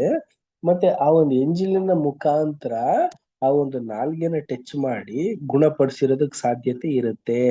ಬಟ್ ಇದೆರಡೂ ಕೂಡ ಬಳಸಿದ್ ಯಾಕೆ ಅಂತ ನಾವು ನೋಡ್ಬೇಕಾದ್ರೆ, ಅವರ ಒಂದು ಬಾಯಿ ಮಾತಿನಲ್ಲ, ಅವರಲ್ಲಿರುವಂತ ಒಂದು ಎಲ್ಲಾ ರೀತಿಯ ಒಂದು ಮನುಷ್ಯನಲ್ಲಿರುವಂತ ಎಲ್ಲಾ ರೀತಿಯ ಒಂದು ಇದೇನ ಯೇಸು ಕ್ರಿಸ್ತ ಹತ್ರ ಇರುವಂತದ್ದು ಬಟ್ಟೆನೇ ಆಗ್ಲಿ, ಕೈ ಕಾಲ್ಗಳಲ್ಲೇ ಆಗ್ಲಿ, ಅವರ ಒಂದು ಉಗುಳಲ್ಲೇ ಆಗ್ಲಿ, ಒಂದು ಜೀವ ಕೊಡುವಂತ, ಒಂದು ಬಿಡುಗಡೆ ಹೊಂದಿಸುವಂತ ಒಂದು ಶಕ್ತಿ ಇರೋದನ್ನ ನಮ್ಗಿಲ್ಲಿ ಪ್ರಚಲಿಸ್ತಾ ಇದಾರೆ.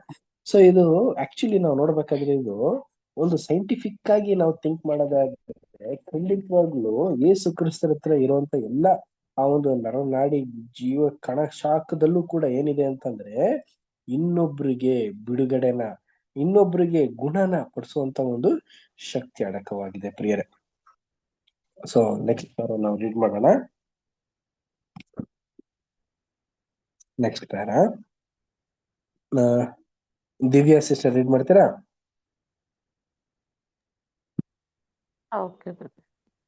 ಆ ಮನುಷ್ಯನಿಗೆ ಕೇಳಿಸಿಕೊಳ್ಳಲು ಸಾಧ್ಯವಾಗದಿದ್ದುದರಿಂದ ಆತನಿಗೆ ಏನಾದರೂ ಹೇಳುವುದರಿಂದ ಪರಿಸ್ಥಿತಿಯನ್ನು ವಿವರಿಸಲು ಸಾಧ್ಯವಿರಲಿಲ್ಲ. ಉಗುಳುವುದನ್ನು ನೋಡಲು ಆತನಿಗೆ ಸಾಧ್ಯವಿತ್ತು. ಮುಟ್ಟಿದ ಅನುಭವ ಹೊಂದಲು ಆತನಿಗೆ ಸಾಧ್ಯವಿತ್ತು. ಹೀಗೆ ಅಲ್ಲಿ ನಡೆಯುತ್ತಿರುವುದನ್ನು ಅರ್ಥ ಮಾಡಿಕೊಳ್ಳಲು ಆತನಿಗೆ ಸಾಧ್ಯವಿತ್ತು ಮತ್ತು ಇದರ ಅನುಸಾರವಾಗಿ ತನಗೆ ಗುಣವಾದದ್ದನ್ನು ತಿಳಿದುಕೊಳ್ಳಲು ಸಾಧ್ಯವಾಗಿತ್ತು. ಈ ವಿಧಾನಗಳು ಆತನ ಮನಸ್ಸು ಒಪ್ಪುವಂತೆ ಇಲ್ಲವೇ ಕೆಲವು ಮಟ್ಟದಲ್ಲಿ ನಂಬಿಕೆಯನ್ನು ಪ್ರಯೋಗಿಸುವಂತೆ ಮಾಡಿದ್ದವು. ಇದರ ಜೊತೆಯಲ್ಲಿ ಈ ಪಾಠಗಳನ್ನು ನೀಡಿದ ನಂತರ ಆ ಮನುಷ್ಯನು ಇನ್ನೂ ಆತನನ್ನು ನೋಡುತ್ತಿರುವಲ್ಲಿ ಯೇಸುವು ಆಕಾಶದ ಕಡೆಗೆ ನೋಡಿದ್ದನು. ಹೀಗೆ ಆ ರೋಗಿಯು ಈ ವಿಷಯದಲ್ಲಿ ಮೂರನೇ ಪಾಠವನ್ನು ಪಡೆದುಕೊಂಡಿದ್ದನು. ಅದೇನೆಂದರೆ, ಆತನನ್ನು ಗುಣಪಡಿಸುವ ಶಕ್ತಿಯು ದೇವರಿಂದ ನಿರೀಕ್ಷಿಸಲಾಗಿತ್ತೆಂಬುದು. ಯೇಸುವು ನಿಟ್ಟುಸಿರು ಬಿಟ್ಟು ಎಫತಾ ಅಂದರೆ ತೆರೆಯಲ್ಪಡಲಿ ಎಂದು ಹೇಳಿದ್ದನು ಮತ್ತು ಕೂಡಲೇ ಆ ಮನುಷ್ಯನ ಕಿವಿಗಳು ತೆರೆಯಲ್ಪಟ್ಟವು ಮತ್ತು ಆತನ ಮಾತಿನಲ್ಲಿ ತೊದಲುತ್ತಿದ್ದುದು ಹೊರಟು ಹೋಗಿತ್ತು. Thank you. Thank you sir. ಆತ್ಮೀಯ ಸಹೋದರ ಮತ್ತು ಸಹೋದರರೇ, ಈ ಒಂದು ಅದ್ಭುತ ಕಾರ್ಯಗಳನ್ನ ನಾವು ಡಿಕೋಡ್ ಮಾಡಿ ನೋಡ್ತಾ ಇದ್ದೀವಿ. ಪ್ರಿಯ ಸಹೋದರ ಮತ್ತು ಸಹೋದರರೇ, ಯಾವ ರೀತಿ ಡಿಕೋಡ್ ಆಗ್ತಾ ಇದೆ ನೋಡಿ. ಆ ಮನುಷ್ಯನಿಗೆ ಈಗ ಹಂಗೆ ಬಂದು ಯೇಸು ಕ್ರಿಸ್ತರ ಮುಂದೆ ಸಿಕ್ಕಿದ್ದಾರೆ ಅನ್ನೋದನ್ನ ನಮಗೆ ಗೊತ್ತಾಗಿದೆ. ಈಗಿರ್ಬೇಕಾದ್ರೆ ಈಗ ಯೇಸು ಕ್ರಿಸ್ತ ಏನಾದ್ರು ಹೇಳಿದ್ರೆ ಅವನಿಗೆ ಕೇಳಂಗೂ ಆಗೋದಕ್ಕೆ ಮಾತಿಲ್ಲ. ಈಗಿರೋ ಸಂದರ್ಭದಲ್ಲಿ ಯೇಸು ಕ್ರಿಸ್ತರು ಈ ರೀತಿ ಉಗ್ಳೋದು, ಈ ರೀತಿ ಮುಟ್ಟೋದು ಬೇಕಾಗಿತ್ತು, ಅಗತ್ಯತೆ ಇತ್ತು. ಅವನಿಗೆ ಸ್ಪರ್ಶ ಅನ್ನೋದನ್ನ ಗೊತ್ತಾಗ್ಬೇಕಾಗಿತ್ತು. ಅವನು ಈಗ ಮುಟ್ಟಿದ ತಕ್ಷಣ ಅವ್ನಿಗೆ ಸ್ಪರ್ಶ ಗೊತ್ತಾಗ್ತಿತ್ತು. ಅದ್ರ ಮುಖಾಂತರ ನನಗೆ ಇವರೇ ಗುಣಪಡಿಸಿದ್ದು ಅನ್ನೋದನ್ನ ಒಂದು ಫೀಲ್ ಆಗ್ತಿದೆ. ನೆಕ್ಸ್ಟ್ ಎಂಜಿಲ್ ಮುಖಾಂತರ ಏನ್ ಮಾಡ್ತಾ ಇದ್ದಾರೆ ಅಂತಂದ್ರೆ ಗುಣಪಡಿಸೋದ್ರಿಂದ ಇವರ ಒಂದು ಕಣಕಣದಲ್ಲ ಒಂದು ಶಕ್ತಿಯಿಂದ ನಾನು ಗುಣ ಹೊಂದುತ್ತಾ ಇದ್ದೀನಿ ಅನ್ನೋದನ್ನ ಅಂದ ತಕ್ಷಣನೇ ಪ್ರಿಯ ಸಹೋದರ ಮತ್ತು ಸಹೋದರಿಯರೇ, ತೆರೆಯಲ್ಪಡಲಿ ಅಂದ್ರೆ ಏನ್ ಅರ್ಥ ಅಂತಂದ್ರೆ ಇದೆಲ್ಲ ತಂದೆ ದೇವ್ರ ಮುಖಾಂತರ ಆಗ್ತಾ ಇದೆ. ಇದು ಒಂದು ವಿಶೇಷವಾದಂತ ರೀತಿಯ ಒಂದು ಅದ್ಭುತ ಕಾರ್ಯಗಳನ್ನ ಈ ಒಂದು ವ್ಯಕ್ತಿ ಮುಖಾಂತರ ನಾನು ಹೊಂದುತ್ತಾ ಇದ್ದೀನಿ. ಇವರೇ ನಜರೇತಿನ ಯೇಸು ಕ್ರಿಸ್ತರು, ಪರಲೋಕದ ತಂದೆಯ ದೇವರ ಏಕ ಸ್ವರೂಪನು ಅನ್ನೋದನ್ನ ಅವರು ಅರ್ಥ ಮಾಡ್ಕೊಂತಾ ಇದ್ದಾರೆ ಪ್ರಿಯ ಸಹೋದರ ಮತ್ತು ಸಹೋದರರೇ. ಸೊ ಇಷ್ಟೆಲ್ಲ ವಿಶೇಷವಾದಂತ ರೀತಿಯಲ್ಲಿ ನಾವು ನೋಡ್ಬೇಕಾದ್ರೆ ನಮಗೂ ಕೂಡ ವಿಶೇಷವಾದಂತ ಆತ್ಮಿಕವಾದಂತ ಒಂದು ಪಾಠನೇ ಆಗಿರುತ್ತೆ. ಇದನ್ನ ಯಾವ ರೀತಿ ನಾವು ಗ್ರಹಿಸ್ಕೋಬಹುದು ಅಂದ್ರೆ, ನಾವು ಕೂಡ ಪ್ರತಿಯೊಂದರಲ್ಲೂ ಕೂಡ ದೇವರ ಒಂದು ವಿಚಾರದಲ್ಲಿ ಈ ವ್ಯಕ್ತಿ ತರಾನೇ ಒಂದು ಆಶ್ಚರ್ಯಕರವಾಗಿ ನೋಡೋದಲ್ಲ, ಒಂದು ಒಳ್ಳೆ ವಿಶೇಷವಾದಂತ ರೀತಿಯಲ್ಲಿ ದೇವ್ರನ್ನ ನೋಡುವಂತದ್ದಾಗಿರ್ಬೇಕು. ನೋಡಿ, ನೆಕ್ಸ್ಟ್ ಪ್ಯಾರದಲ್ಲೂ ಕೂಡ ಗಮನಿಸುವಂತ ಒಂದು ಮಾತನ್ನ ಹೇಳ್ತಾರೆ. Next para Navita sister read ಮಾಡ್ತೀರಾ?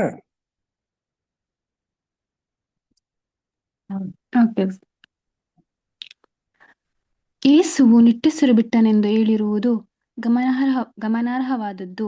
ಇದು ತನ್ನ ಮುಂದಿದ್ದ ಆ ಮನುಷ್ಯನ ಬಗ್ಗೆ ಹಾಗೂ ನರಳುತ್ತಿರುವ ಜಗತ್ತಿನ ಬಗ್ಗೆ ಆತನಿಗಿದ್ದ ಸಾಮಾನ್ಯವಾದ ಗಾಢ ಅನುಕಂಪವನ್ನು ಸೂಚಿಸುತ್ತದೆಂದು ನಾವು ಭಾವಿಸುವೆವು. ಯೇಸುವು ಆತ್ಮದಲ್ಲಿ ನೊಂದುಕೊಂಡನು ಎಂದು ಇನ್ನೊಂದು ಸಂದರ್ಭದಲ್ಲಿ ಹೇಳಿರುವುದನ್ನು ನಾವು ನೆನಪು ಮಾಡಿಕೊಳ್ಳುವರಾಗಿದ್ದೇವೆ. ಇದು ಆತನು ತನ್ನ ಸ್ನೇಹಿತನಾದ ಲಾಜರನನ್ನು ಇಟ್ಟಿದ್ದ ಸಮಾಧಿಯ ಎದುರಿನಲ್ಲಿ ನಿಂತು ಮರಿಯಳು ಮತ್ತು ಆಕೆಯೊಡನೆ ಯೆಹೂದ್ಯರು ಗೋಳಾಡುವುದನ್ನು ನೋಡಿದ ಸಂದರ್ಭವಾಗಿತ್ತು. ಆತನು ಆತ್ಮದಲ್ಲಿ ನೊಂದುಕೊಂಡು ತತ್ತರಿಸಿ ಕಣ್ಣೀರು ಬಿಟ್ಟಿದ್ದನು. ಇಲ್ಲಿರುವ ಸಾಮಾನ್ಯವಾದ ಪಾಠವು ಆತನ ವಿಷಯದಲ್ಲಿ ಪ್ರವಾದಿಸಿದ್ದಂತೆ ಮನುಷ್ಯರ ನಿರ್ಬಲಾವಸ್ಥೆಯ ವಿಷಯದಲ್ಲಿ ಅನುತಾಪವುಳ್ಳವನಾಗಿದ್ದನು ಎಂಬುದನ್ನು ತೋರಿಸಿಕೊಟ್ಟಿರುವಂತೆ ಕಾಣುವುದು. ವಾಸ್ತವದ ಸಂಗತಿಯೆಂದರೆ ಆತನು ಪರಿಪೂರ್ಣನಾಗಿದ್ದು, ಅಂದರೆ ಇತರ ಮನುಷ್ಯರಿಗಿದ್ದಂತೆ ಆತನಿಗೆ ನೋವು ಬಾಧೆಗಳಿಂದ ಮತ್ತು ದೋಷಗಳಿಂದ ಕೂಡಿದ ಅಪರಿಪೂರ್ಣತೆಯುಳ್ಳ ದೇಹವಿರಲಿಲ್ಲ. ಆದರೂ ಇದು ಆತನನ್ನು ನಿರ್ದಯಿಯಾಗಿ ಅನುತಾಪವಿಲ್ಲದವನಂತೆ ಮಾಡಿರಲಿಲ್ಲ. ಬದಲಾಗಿ ಅದು ಇದಕ್ಕೆ ವಿರುದ್ಧವಾಗಿತ್ತು. ಆತನ ಪರಿಪೂರ್ಣವಾದ ಮನಸ್ಸು ಆತನ ಎಲ್ಲಾ ಇಂದ್ರಿಯ ಗ್ರಹಣ ಶಕ್ತಿಯನ್ನು ನಮಗಿಂತಲೂ ಹೆಚ್ಚು ಚಟುವಟಿಕೆಯಿಂದಿರುವಂತೆ ಮಾಡಿತ್ತು. ಆತನಲ್ಲಿದ್ದ ಅನುಕಂಪವು ನಮಗಿಂತಲೂ ಬಲವುಳ್ಳದ್ದಾಗಿತ್ತು. ಆತನಲ್ಲಿದ್ದ ನೋವು ಅರಿಯುವ ಶಕ್ತಿಯು ಸೂಕ್ಷ್ಮವಾಗಿತ್ತು.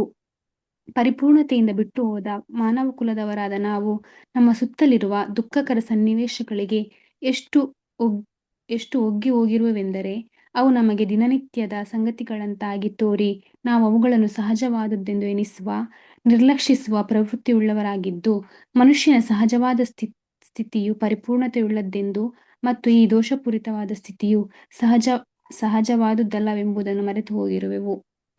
Thank you brother. Thank you sir. ಪ್ರಿಯ ಸಹೋದರ ಮತ್ತು ಸಹೋದರರೇ, ನೋಡಿ, ಯೇಸು ಕ್ರಿಸ್ತರು ಆ ವ್ಯಕ್ತಿನ ಗುಣಪಡಿಸಿ ನಿಟ್ಟುಸಿರು ಬಿಟ್ಟಿರುವಂತ ಒಂದು ಸಂಗತಿನ ನಾವು ನೋಡ್ತಾ ಇದ್ದೇವೆ. ಸೊ ಇದೆಲ್ಲ ಏನಿದು ಅಂತ ಅಂದ್ರೆ ಯೇಸು ಕ್ರಿಸ್ತ ಕಂಪನ ತೋರಿಸ್ತಾ ಇದ್ದಾರೆ. ಬಟ್ ಆ ವ್ಯಕ್ತಿಲಿ ಇದ್ದಂತ ಒಂದು ಸಂಕಷ್ಟಗಳನ್ನ ನಮ್ಗೆ ಇಲ್ಲಿ ವಿವರಣೆ ನೋಡ್ತಾ ಇದೀವಿ. ನೋಡಿ, ಆ ವ್ಯಕ್ತಿಗೆ ಕಿವಿ ಕೇಳಿಸಲ್ಲ, ಮತ್ತೆ ಮಾತಿನಲ್ಲಿ ಮಾತಾಡಕ್ ಬರಲ್ಲ. ಎಷ್ಟು ಕಷ್ಟನ ಆ ವ್ಯಕ್ತಿ ಅನುಭವಿಸಿರ್ತಾನೆ, ಎಷ್ಟೋ ತೊಡಕುಗಳನ್ನ ಆ ವ್ಯಕ್ತಿ ಅನುಭವಿಸಿರ್ತಾನೆ. ಅವನಲ್ಲಿ ಇದ್ದಂತ ಒಂದು ಸ್ವಭಾವ ಏನು ಅಂತ ನಾವು ನೋಡಕ್ ಒಂದು ಅವಕಾಶನ ದೇವರು ಏರ್ಪಾಟ್ ಮಾಡಿದ್ದಾರೆ. ಬಟ್ ಕೇಳೋದು ಮತ್ತೆ ಮಾತನಾಡುವಂತ ಒಂದು ಅವಕಾಶ ಇಲ್ದೇನೆ ಅವನ ಒಂದು ಗೋಲಾಟನ ಯಾರು ಕೂಡ ಸ್ಪಂದಿಸೋದಕ್ ಆಗ್ತಿರ್ಲಿಲ್ಲ. ಬಟ್ ಈ ಒಂದು ವಿಚಾರದಲ್ಲಿ ಮನಮರಗಿ ಈ ವ್ಯಕ್ತಿಯಲ್ಲಿ ಇದ್ದಂತ ಒಂದು ಸಂಕಷ್ಟಗಳನ್ನ ಅವರು ಇಷ್ಟೊಂದು ಕಷ್ಟನ ಅನುಭವಿಸಿರುವಂತ ಮನುಷ್ಯನಾಗಿರುವಂತ ಈ ವ್ಯಕ್ತಿ ಅಚ್ಚುಕಟ್ಟಾಗಿ ಒಂದು ವಿಶೇಷವಾದಿದ್ರು ಬೇರೆ ರೀತಿ. ಬಟ್ ಇಲ್ಲಿ ಮುಟ್ಟಿ ತನ್ನಲ್ಲಿದ್ದಂತ ಒಂದು ಶಕ್ತಿ ಮುಖಾಂತರ ಆತನಿಗೆ ಗುಣ ಆಗುವಂತ ಒಂದು ಸಂಗತಿ, ಮತ್ತೆ ತನ್ನಲ್ಲಿದ್ದಂತ ಒಂದು ಉಗುಳಿನ ಮುಖಾಂತರ ಆತನಿಗೆ ಮಾತನಾಡುವಂತ ಒಂದು ಸಂಗತಿ, ತೊದ್ಲು ಮಾತನಾಡದೇ ಇರೋ ತರ, ಸ್ಪಷ್ಟ ಮಾತಾಡೋ ತರ ಇಂತ ಒಂದು ವಿಶೇಷವಾದಂತ ಒಂದು ಚಟುವಟಿಕೆಗಳನ್ನ ತಕ್ಷಣನೇ ಮಾಡಿದ್ದಾರೆ ಅಂತಂದ್ರೆ ಯೇಸು ಕ್ರಿಸ್ತರು ಅವನಲ್ಲಿದ್ದಂತ ಒಂದು ಆಸಕ್ತಿನ ನೋಡಿ ಪ್ರಿಯರೇ, ಆ ಒಂದು ವಿಶೇಷವಾದಂತ ರೀತಿಯ ಒಂದು ಅವರಲ್ಲಿದ್ದಂತ ಒಂದು ನಂಬಿಕೆಯನ್ನು ಕೂಡ ನೋಡಿ ಯೇಸು ಕ್ರಿಸ್ತರು ಗುಣನ ಹೊಂದಿಸಿದ್ದಾರೆ ಅನ್ನೋದನ್ನ ನಾವು ನೋಡ್ತಾ ಇದ್ವಿ. ನೆಕ್ಸ್ಟ್ ಪ್ಯಾರಾ ಲೀಡ್ ಮಾಡೋಣ. ನೆಕ್ಸ್ಟ್ ಪ್ಯಾರಾ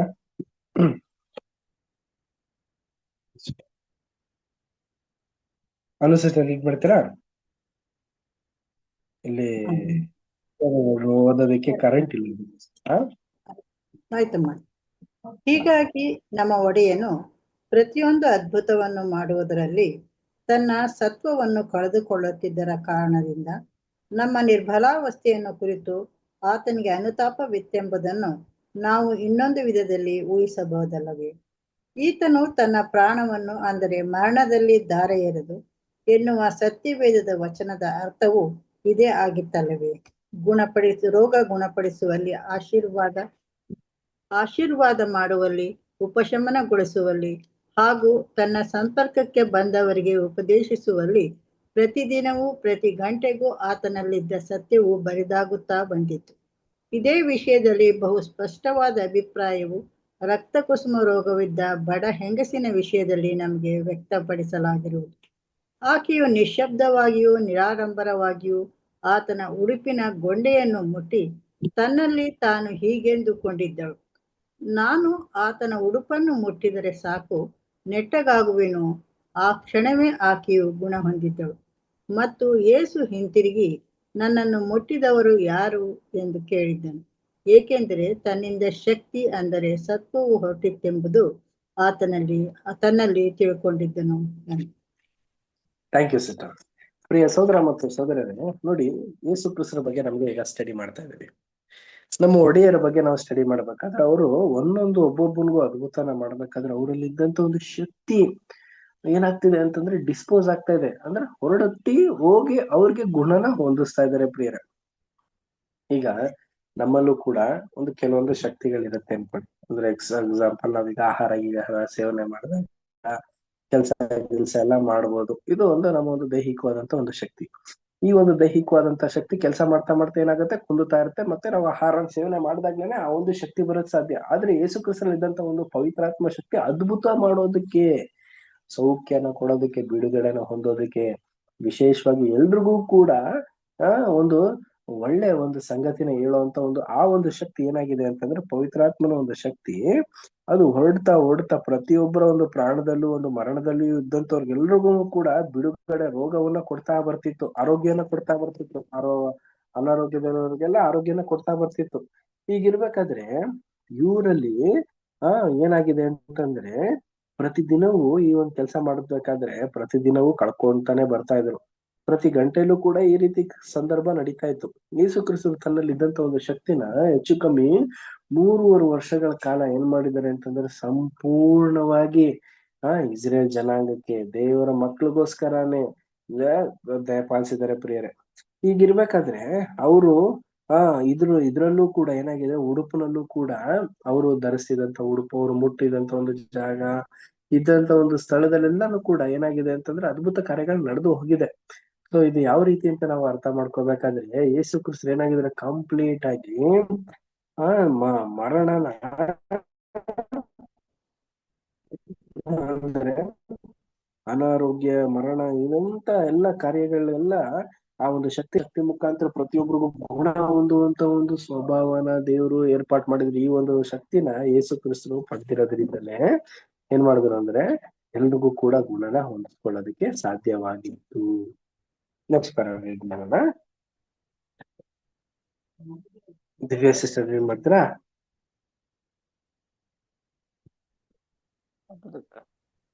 ನಮ್ಮ ಒಡೆಯನು ದೇವರ ಪ್ರತಿನಿಧಿಯಾಗಿ ದೈವಿಕ ಶಕ್ತಿಯನ್ನು ಬಳಸುತ್ತಿದ್ದುದು ಮಾತ್ರವಲ್ಲದೆ, ಆತನು ಮಾನವರಿಗೆ ಉಪಶಮನ ನೀಡಲು ತನ್ನ ಶಾರೀರಿಕ ಶಕ್ತಿಯನ್ನು ಬಳಸುತ್ತಿದ್ದನೆಂಬ ಈ ಆಲೋಚನೆಯು ನಮ್ಮನ್ನು ಆತನ ಅತಿ ಸಮೀಪದ ಸಂಪರ್ಕದಲ್ಲಿರುವಂತೆ ಮಾಡಿ, ಆತನಲ್ಲಿ ಸಹಾನುಭೂತಿಯುಳ್ಳವರಾಗಲು ನಮ್ಮ ಹೃದಯಗಳನ್ನು ಸೂಕ್ತವಾಗಿ ನಡೆಸಿ ಮತ್ತು ನಮಗೆ ನಮ್ಮ ರಕ್ಷಕನ ಪ್ರೀತಿಯ ವಿಷಯವಾಗಿ ಸ್ಪಷ್ಟವಾದ ಅಭಿಪ್ರಾಯವನ್ನು ಹೊಂದಿರುವವನಾಗಿ ಮಾಡಿ, ಅಲ್ಲದೆ ನಮ್ಮ ಎಲ್ಲಾ ನಡವಳಿಕೆಗಳಲ್ಲಿ ಆತನನ್ನು ವಿಶ್ವಾಸಿಸುವುದಕ್ಕೆ ಉತ್ತಮವಾದ ತಳಹದಿಯನ್ನು ಆತನಲ್ಲಿ ಹೊಂದಿದವರಾಗುವಂತೆ ಮಾಡಬೇಕು. Thank you. Thank you. ನೋಡಿ ಪ್ರಿಯರು, ಎಷ್ಟು ಒಳ್ಳೆ ರೀತಿಯಲ್ಲಿ ನಮ್ಗೆ ಸೋದರ ಅಂತ ಹೇಳ್ತಾ ಇದ್ದಾರೆ. ನಮ್ಮ ಒಡೆಯರು ಪ್ರತಿದಿನನೂ ಕೂಡ ದೈಹಿಕವಾಗಿ, ಆತ್ಮಿಕವಾಗಿ ಶಕ್ತಿನ ಹೆಂಗೆ ಕೊಟ್ಟಿ ಎಲ್ರಿಗೂ ಕೂಡ ತೃಪ್ತಿನ ಕೊಡ್ತಾ ಇದ್ರು ಪ್ರಿಯರ, ಬಿಡುಗಡೆನ ಕೊಡ್ತಾ ಇದ್ರು. ಈಗ ನಮಗೂ ಕೂಡ ಈ ರೀತಿಯಲ್ಲೇನೆ ಇರೋದಕ್ಕೆ ಹೇಳ್ತಾ ಇದಾರೆ. ಈ ರೀತಿನೇ ಜೀವಿಸಿ ಅಂತ ಅನ್ಬಿಟ್ಟು ನಮಗೂ ಕೂಡ ಒಂದು ಗೈಡ್ ಲೈನ್ಸ್ ನ ಕೊಡ್ತಾ ಇದಾರೆ. ನಮ್ಮಲ್ಲೂ ಕೂಡ ಅನೇಕ ರೀತಿಯ ಒಂದು ಬದಲಾವಣೆಗಳು ನಮ್ಮ ಜೀವಿತದಲ್ಲಿ ಇದೆ. ಯಾವ ರೀತಿ ಅಂತಂದ್ರೆ, ಲೌಕಿಕವಾಗಿ ಜೀವಿಸ್ತಿರೋದ್ರಿಂದ, ಲೋಕದಲ್ಲಿರೋದ್ರಿಂದ ನಾವು ಕೂಡ ದೇವರ ಒಂದು ವಿಚಾರದಲ್ಲಿ ಕುಂದಿ ಕಳವಳ ಇವೆಲ್ಲ ಇದೆ. ಈ ರೀತಿ ಇರ್ದೇನೆ ನಮ್ಮ ಒಂದು ಅಭಿಪ್ರಾಯನ ಸ್ಪಷ್ಟವಾಗಿ ದೇವರ ಒಂದು ವಿಚಾರದಲ್ಲಿ ನೆಲೆಹೂರಿಸಿ, ನಮ್ಮ ರಕ್ಷಣೆ, ನಮ್ಮ ಪ್ರೀತಿ, ವಿಶೇಷವಾಗಿ ನಾವು ಇಟ್ಟಿರುವಂತ ಈ ಒಂದು ನಂಬಿಕೆ ವಿಚಾರದಲ್ಲಿ ನಾವು ಅತಿ ಹೆಚ್ಚಾಗಿ ಜ್ಞಾನವಾಗಿ ನಡ್ಕೊಂಡು ಈ ಒಂದು ಸ್ಥಳಗತಿಯಲ್ಲಿ ನಾವು ಇದ್ರೇನೆ ನಾವು ದೇವರ ಒಂದು ಮಾರ್ಗದಲ್ಲಿ ನಡೆಯಕ್ ಸಾಧ್ಯ. ಅದು ಕ್ರಿಸ್ತನ್ ಹೋದಂತ ಮಾರ್ಗದಲ್ಲಿ ನಾವು ನಡೆಯೋದಕ್ಕೆ ಸಾಧ್ಯ. ನೆಕ್ಸ್ಟ್ ಪ್ಯಾರಾ ಓದೋಣ. Next para Lalita sister. ಈ ಪಾಠದಲ್ಲಿ ಪರಿಗಣನೆ ಮಾಡುತ್ತಿರುವ ಅದ್ಭುತದಲ್ಲಿ ನಮ್ಮ ಕರ್ತನು ನಿಟ್ಟುಸಿರು ಬಿಟ್ಟದ್ದು ನಮ್ಮಲ್ಲಿರುವಂತೆಯೇ ಆತನ ಶಾರೀರಿಕವಾದ ನಿಶ್ಶಕ್ತಿಗೆ, ಅಂದರೆ ಆತನು ಆ ರೋಗಿಯನ್ನು ಗುಣಪಡಿಸುವುದರ ಫಲವಾಗಿ ಕಳೆದು ಹೋಗುತ್ತಿದ್ದ ಆತನ ಸತ್ವ ಮತ್ತು ಶಕ್ತಿಗೆ ಒಂದು ಪುರಾವೆಯಾಗಿರಲೂಬಹುದು. ಆದುದರಿಂದ ಯೇಸುವಿನ ಮರಣವು ಕೇವಲ ಕಲ್ವಾರಿಯಲ್ಲಿ ಪೂರ್ಣವಾಗಿ ನೆರವೇರಲ್ಪಟ್ಟಿತೆಂದು ನಾವು ಆಲೋಚಿಸುವ ಹಾಗಿಲ್ಲ. ನಾವು ನಿಜವಾಗಿಯೂ ಅರ್ಥ ಮಾಡಿಕೊಳ್ಳಬೇಕಿರುವುದೆಂದರೆ, ಆತನ ಮರಣವು 30ನೇ ವಯಸ್ಸಿನಲ್ಲಿ ಯೋರ್ದಾನಿನಲ್ಲಿ ಆತನು ಮಾಡಿಕೊಂಡ ಪ್ರತಿಷ್ಠೆಯ ಮೂಲಕ ಪ್ರಾರಂಭವಾಗಿ ದಿನದಿನವೂ ವರುಷವೂ ಮುಂದುವರಿಯುತ್ತಾ ಬಂದು ಕಡೆಯದಾಗಿ ಕಲ್ವಾರಿಯಲ್ಲಿ ಪೂರ್ಣಗೊಂಡಿತೆಂಬುದು. ಒಂದು ಒಳ್ಳೆ ರೀತಿಯಲ್ಲಿ ಈ ಒಂದು ಪಾಯಿಂಟ್ ನಮ್ಗೆ ಡಿಸ್ಕಷನ್ ಮಾಡ್ತಾ ಇದ್ದಾರೆ. ನೋಡಿ, ಈ ಪಾಠದ ಪರಿಗಣನೆ ಏನು ಅಂತ ನಾವು ನೋಡ್ಬೇಕಾದ್ರೆ, ಯೇಸು ಕ್ರಿಸ್ತರು ಆ ಒಂದು ಅದ್ಭುತ ಮಾಡಾದ್ಮೇಲೆ ನಿಟ್ಟುಸಿರನ್ನ ಬಿಡ್ತಾ ಇದ್ದಾರೆ. ಅಂದ್ರೆ ಏನು, ನಾವೀಗೆಲ್ಲ ಕೆಲಸ ಮಾಡಿ ಮುಗಿದ ತಕ್ಷಣ ಸುಸ್ತಾಗಿ ಎದ್ದು ಬರೋ ತರ ಏನೋ ಒಂದು ನಿಟ್ಟುಸಿರು ಬಿಡಲ್ವಾ, ಆ ತರಾನೇ. ಅಂದ್ರೆ ಯೇಸು ಕ್ರಿಸ್ತರು ತನ್ನ ಒಂದು 30ನೇ ವಯಸ್ಸಿನಿಂದ ಆರಂಭ ಮಾಡಿ ಕಲ್ವಾರಿ ಶಿಲುಬೆವರೆಗೂ ಕೂಡ ಮಾಡಿರುವಂತ ಎಲ್ಲ ಅದ್ಭುತ ಕಾರ್ಯಗಳು, ಸೂಚಕ ಕಾರ್ಯಗಳು, ಒಂದು ಸಾಂಕೇತಿಕವಾದಂತ ಒಂದು ಸಂಗತಿಗಳು, ಇದನ್ನೆಲ್ಲ ಮಾಡ್ತಾ ಅವ್ರ ಶಕ್ತಿ ಹೊಡ್ತಾ ಒಂದು ಕಲ್ವಾರಿಲಿ ತನ್ನ ಪ್ರಾಣನೇ ಹೋಗೋದಕ್ಕೆ ಸಾಧ್ಯ ಆಯ್ತು ಪ್ರಿಯ ಸೋದರ ಮತ್ತು ಸೋದರಿಯರೇ. ಈ ರೀತಿ ಅವರು ಪೂರ್ಣನ ಹೊಂದಿದ್ದಾರೆ ಪ್ರಿಯರೇ. ಸೊ ಇವೆಲ್ಲ ನಾವು ನೋಡ್ಬೇಕಾದ್ರೆ ಯೇಸು ಕ್ರಿಸ್ತರು ಅನುದಿನವೂ ಕಷ್ಟನ ಅನುಭವಿಸಿದ್ದಾರೆ ಪ್ರಿಯ ಸೋದರ ಮತ್ತು ಸೋದರಿಯರೇ. ಅನುದಿನವೂ ಅವರು ಸಂತೋಷವಾಗಿ ಏನೋ ಒಂದು ದೇವರಿಂದ ಒಂದು ಶಕ್ತಿ ಸಿಕ್ಬಿಟ್ಟಿದೆ, ಇದ್ರ ಮುಖಾಂತರ ಎಲ್ಲಾರ್ಗು ಒಂದು ಅದ್ಭುತನ ಮಾಡಿ ಎಲ್ಲಾ ರೀತಿಯಲ್ಲಿ ಒಂದು ಪ್ರತ್ಯಾಖ್ಯಾನ ಹೊಂದ್ಬಿಡೋದು, ಆಮೇಲಿಂದ ಪಾಪ್ಯುಲಾರಿಟಿನ ಹೊಂದ್ಬಿಡೋದು, ಅದೆಲ್ಲ ಯೇಸು ಕ್ರಿಸ್ತ ಉದ್ದೇಶ ಆಗಿದ್ದು. ತನ್ನ ಶಕ್ತಿನ ಕೊಟ್ಟು ಬೇರೆಯವ್ರಿಗೆ ಬಿಡುಗಡೆನ ಕೊಡ್ತಾ ಇದ್ರು. ತನ್ನಲ್ಲಿರೋದನ್ನ ಬರಿದು ಮಾಡ್ಕೊಂಡು ಬೇರೆಯವ್ರಿಗೆ ಅಭಿವೃದ್ಧಿನ ಕೊಡ್ತಾ ಇದ್ರು ಬೇರೆ. ಇದು ಕ್ರಿಸ್ತನ ಒಂದು ಜೀವಿತ. ಈ ರೀತಿನೇ ನಾವು ಕೂಡ ಇರೋದಕ್ಕೆ ಪ್ರಯತ್ನ ಪಡಬೇಕು. ನೆಕ್ಸ್ಟ್ ಪ್ಯಾರಾ ರೀಡ್ ಮಾಡಿ ಲಲಿತಾ ಸಿಸ್ಟರ್, ಇದನ್ನ ಕಂಟಿನ್ಯೂ ಮಾಡ್ಬಿಡಿ ಸಿಸ್ಟರ್.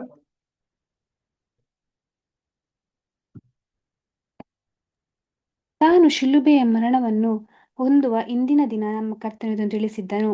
ಮರಣ ಪರ್ಯಂತರವಾಗಿ ಮಾಡಿಕೊಂಡಿದ್ದ ತನ್ನ ಪ್ರತಿಷ್ಠೆಯ ವಿಷಯವಾಗಿ ಮಾತನಾಡುತ್ತಾ ಅವರು ಹೀಗೆ ಹೇಳಿದ್ದನು: ನನ್ನ ಪ್ರಾಣವು ಈಗ ಸಾಯುವಷ್ಟು ದುಃಖಕ್ಕೆ ಒಳಗಾಗಿದೆ. ನಾನು ಹೊಂದುವ ಸ್ನಾನ ದೀಕ್ಷೆ ಒಂದುಂಟು. ಅದು ನೆರವೇರುವವರೆಗೂ ನಾನು ಎಷ್ಟೋ ಬಿಕ್ಕಟ್ಟಿನಲ್ಲಿದ್ದೇನೆ. ಮಾರನೇ ದಿನ ಆತನು ಕಲ್ವಾರಿಯಲ್ಲಿ ಶಿಲುಬೆಯ ಮೇಲೆ ತೀರಿತು ಎಂದು ಕೂಗಿ ಹೇಳಿದಾಗ ಇದು ಪೂರ್ಣವಾಗಿ ನೆರವೇರಲ್ಪಟ್ಟಿತು. ಆತನ ಮರಣ ಪರ್ಯಂತರವಾದ ಸ್ನಾನ ದೀಕ್ಷೆಯು ಪೂರ್ಣಗೊಂಡಿತ್ತು. ಯೇಸು ಕ್ರಿಸ್ತರು ತನ್ನ ಮರಣ ಒಂದು ಇಂದಿನ ದಿನದವರೆಗೂ ಕೂಡ ಏನಾಗಿದೆ ಅಂತಂದ್ರೆ ಅವರು ಈ ಒಂದು ವಿಚಾರನ್ನ ಗೋಚರ ಪಡಿಸಿದರೆ ಪ್ರಿಯರೇ. ತನ್ನ ಒಂದು ದೀಕ್ಷಾ ಸ್ಥಾನದಿಂದ ಅವರು ಸಿದ್ಧಿಗೆ ತಗೊಂಡಂತ ಆ ಒಂದು ಪ್ರತಿಷ್ಠೆ ಅದು ಏನಾಗಿದೆ ಅಂತಂದ್ರೆ ಹೆಚ್ಚು ಕಮ್ಮಿ 3 ವರ್ಷಗಳ ಕಾಲ ಆ ಒಂದು ಶಕ್ತಿ ಅವ್ರನ್ನ ನಡೆಸ್ಕೊಂಡು ಬಂದು ಏನಾಗಿದೆ ಅಂತಂದ್ರೆ ಕೊನೆಯದಾಗಿ ತೀರಿತು ಅನ್ನೋವರೆಗೂ ಕೂಡ ಇದೆ ಪ್ರಿಯರೇ. ಪ್ರಿಯ ಸಹೋದರ ಮತ್ತು ಸಹೋದರಿಯರೇ, ಯೇಸು ಕ್ರಿಸ್ತರು ಇಷ್ಟೆಲ್ಲಾ ಒಂದು ಸಂಗತಿಗಳನ್ನ ಅನುಭವಿಸಿರುವಂತ ಒಂದು ಸಂಗತಿನ ನಾವು ಸ್ಟಡಿ ಮಾಡ್ಬೇಕಾದ್ರೆ ನಾವು ಅಲ್ಪ ಕೇಳಬಾರ್ದು. ಇದು ನೋಡಿ ನಾವು ಕೂಡ ಯೇಸು ಕ್ರಿಸ್ತರು ಪಟ್ಟಂತ ಒಂದು ಕಷ್ಟ ಸಂಕಟಗಳನ್ನ ಇದನ್ನ ನೆನಪನ್ನ ಮಾಡ್ಕೋಬೇಕು. ಅದಕ್ಕೇನೆ ಪ್ರಭುರಾತ್ರಿ ಭೋಜನಕ್ಕಿಂತ ಮುಂಚೆ ನಾವು 3 ತಿಂಗಳು ಮುಂಚೆನೆ ಮೆಡಿಟೇಷನ್ ಮಾಡ್ತೀವಿ ಯೇಸು ಕ್ರಿಸ್ತರ ಬಗ್ಗೆನೆ. ಸರಿ, ಅಷ್ಟ್ ಮಾಡ್ಬಿಟ್ರೆ ಸಾಲದಲ್ಲ ರೀ. ಅನುದಿನವೂ ನಾವು ಯೇಸು ಕ್ರಿಸ್ತರ ಪಟ್ಟಂತ ಒಂದು ಕಷ್ಟಗಳನ್ನ, ವ್ಯಾಧಿಗಳನ್ನ, ಅವರಿಂದ ಶಕ್ತಿನ ಹೊರಟು ಅವ್ರಿಗಾದಂತ ಒಂದು ದುಃಖಕರವಾದಂತ ಒಂದು ಅನುಭವನ ಇಷ್ಟೆಲ್ಲಾ ಪಟ್ಟಿದ್ದೀರಾ, ನಮಗೋಸ್ಕರ ಇಷ್ಟೆಲ್ಲಾ ಹಿಂಸೆನ ಅನುಭವಿಸಿದ್ದೀರಾ ಅನ್ನೋ ಒಂದು ಕಳಕಳಿನ ನಾವು ತೋರಿಸುವಂತವ್ರಾಗಿರ್ಬೇಕು ಪ್ರಿಯರೇ. ಪ್ರೀತಿಯ ಸಹೋದರ ಮತ್ತು ಸಹೋದರರೇ, ನಮ್ಮ ಗುರು, ನಮ್ಗೆ ಅಣ್ಣನು ಆಗಿರುವಂತ ಯೇಸು ಕ್ರಿಸ್ತರು ಇಷ್ಟೆಲ್ಲಾ ಕಷ್ಟನ ಅನುಭವಿಸಿದ್ದಾರೆ. ಶಕ್ತಿನ ಓಡಿಸಿ ಅವ್ರಿಗೆಲ್ಲ ಅದ್ಭುತಗಳನ್ನ ಮಾಡಿದ್ದಾರೆ. ಈಗ ನಮಗೆ ಸತ್ಯದ ಮುಖಾಂತರ, ಸತ್ಯದ ಒಂದು ಜ್ಞಾನದ ಮುಖಾಂತರ ನಮ್ಗೆ ಬಿಡುಗಡೆನ ಕೊಡ್ತಾ ಇದ್ದಾರೆ ಪ್ರಿಯರೇ. ಇದ್ರಲ್ಲಿ ನಾವು ತೃಪ್ತಿನ ಹೊಂದಿ ದೇವರ ಕರ್ತವ್ಯನ ಹೆಚ್ಚಾಗಿ ಮಾಡೋದಕ್ಕೆ ಸಿದ್ಧರಾಗೋಣ. ನೆಕ್ಸ್ಟ್ ಪ್ಯಾರಾ ರೀಡ್ ಮಾಡೋಣ. ನೆಕ್ಸ್ಟ್ ಪ್ಯಾರಾ ಅನು ಸಿಸ್ಟರ್ ರೀಡ್ ಮಾಡ್ತೀರಾ? ಆತನು ಎಲ್ಲವನ್ನು ಚೆನ್ನಾಗಿ ಮಾಡಿದ್ದಾನೆ. ಈ ಅದ್ಭುತದ ವಿವರಣೆಯ ನಂತರವೇ ನಮ್ಮ ಪಠ್ಯಭಾಗದ ಈ ಮಾತುಗಳನ್ನು ಜನರ ಗುಂಪು ಹೇಳಿತೆಂದು ನಾವು ಓದುತ್ತೇವೆ. ಹೀಗಿದ್ದರೂ ಕೇವಲ ಈ ಒಂದು ಅದ್ಭುತದ ಆಧಾರದ ಮೇಲೆ ಅವರು ಈ ವ್ಯಾಖ್ಯಾನವನ್ನು ಮಾಡಿದ್ದಾರೆಂದು ನಮಗೆ ಅರ್ಥ ಮಾಡಿಕೊಳ್ಳಲಾಗದು.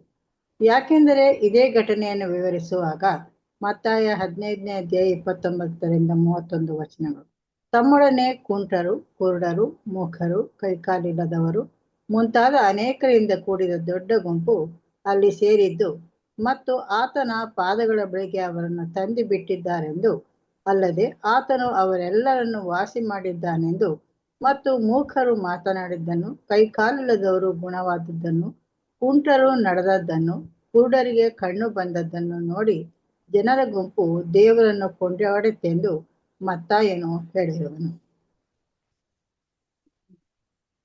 Thank you sister.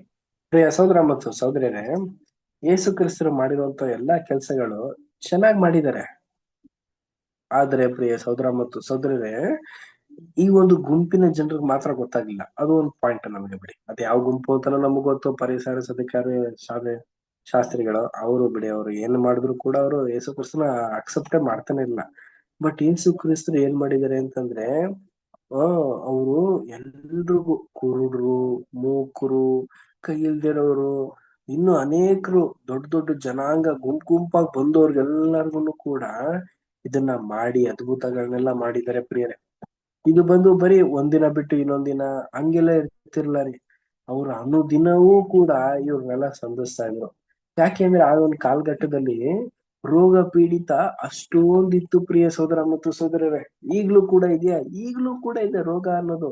ಹಾಸ್ಪಿಟಲ್ಸ್ ಇದೆ, ಒಂದು ವೈದ್ಯರು ಅನ್ನೋ ಒಂದು ನಾಲೆಜ್ ಇದೆ, ಸೈನ್ಸ್ ಇದೆ. ಅದ್ರ ಮುಖಾಂತರ ಸ್ವಲ್ಪ ಸ್ವಲ್ಪ ಬಿಡುಗಡೆ ಹೊಂದ್ತಾ ಇದೆ, ಸ್ವಲ್ಪ ಸ್ವಲ್ಪ ಡಿಸ್ಅಡ್ವಾಂಟೇಜಸ್ ಕೂಡ ಆಗ್ತದೆ. ಬಟ್ ಆಗಿನ ಕಾಲದಲ್ಲಿ ಯಾವುದೇ ರೀತಿಯ ಒಂದು ವೈದ್ಯಕೀಯ ಒಂದು ಚಟುವಟಿಕೆಗಳೇ ಆಗ್ಲಿ ಏನೂ ಕೂಡ ಇರ್ತಿರ್ಲ ರೀ. ಈಗ ಒಂದು ಕೊಟ್ಟು ಇನ್ನೊಂದನ್ನ ಪಡ್ಕೋಬೇಕಾಗಿತ್ತು ಅಂದ್ರೆ ಏನು, ಅದ್ಭುತನ ಕೊಟ್ಟು ಸತ್ಯಕ್ಕೆ ಸೆಳಿಬೇಕಾಗಿತ್ತು.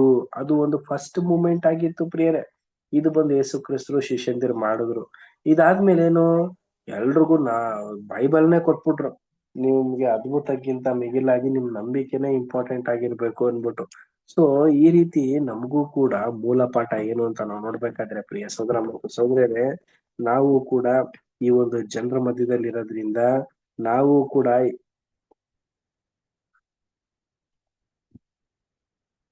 ಕೂಡ ಈ ಒಂದು ಜನರ ಮಧ್ಯದಲ್ಲಿ ಇರೋದ್ರಿಂದ ಆ ಈ ಒಂದು ವಿಶೇಷವಾದಂತ ರೀತಿಯ ಪಾಠಗಳನ್ನ ಕೇಳಿ ನಾವು ಬರೀ ಕೇಳಿ ಬಿಟ್ಬಿಡೋದಲ್ಲ ರೀ. ಈ ಒಂದು ರೀತಿಯ ಬಿಡುಗಡೆಗಳು, ಈ ಒಂದು ಸತ್ಯಕ್ಕೆ ಅನುಗುಣವಾದಂತ ಒಂದು ಚಟುವಟಿಕೆಗಳನ್ನ ಯೇಸು ಕ್ರಿಸ್ತರು ಮಾಡ್ಬೇಕಾದ್ರೆ ಅವ್ರು ಮಾಡಿದೆಲ್ಲ ಪರ್ಫೆಕ್ಟ್ ಆಗಿರೋದ್ರಿಂದ ನಾವು ಕೂಡ ಆ ಒಂದು ಪರ್ಫೆಕ್ಟ್ ಅಲ್ಲಿ ಲೋಪದೋಷ ಹುಡುಕ್ದೆ ಯೇಸು ಕ್ರಿಸ್ತರು ಮಾಡಿದೆಲ್ಲ ಪರ್ಫೆಕ್ಟ್, ನಾವು ಕೂಡ ಆ ಮಾರ್ಗದಲ್ಲೇ ನಡೆಯೋದಕ್ಕೆ ಸಿದ್ಧರಾಗಬೇಕು.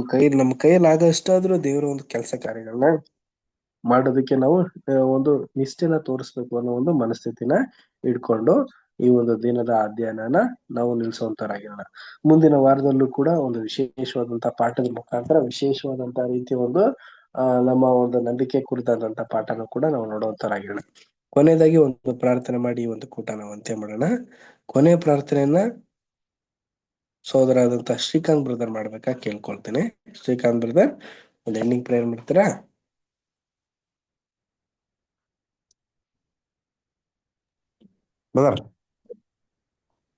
ಬ್ರದರ್ ಒಂದು ಎಂಡಿಂಗ್ ಪ್ರೇಯರ್ ಮಾಡಿ ಬ್ರದರ್. ಆಮೇಲೆ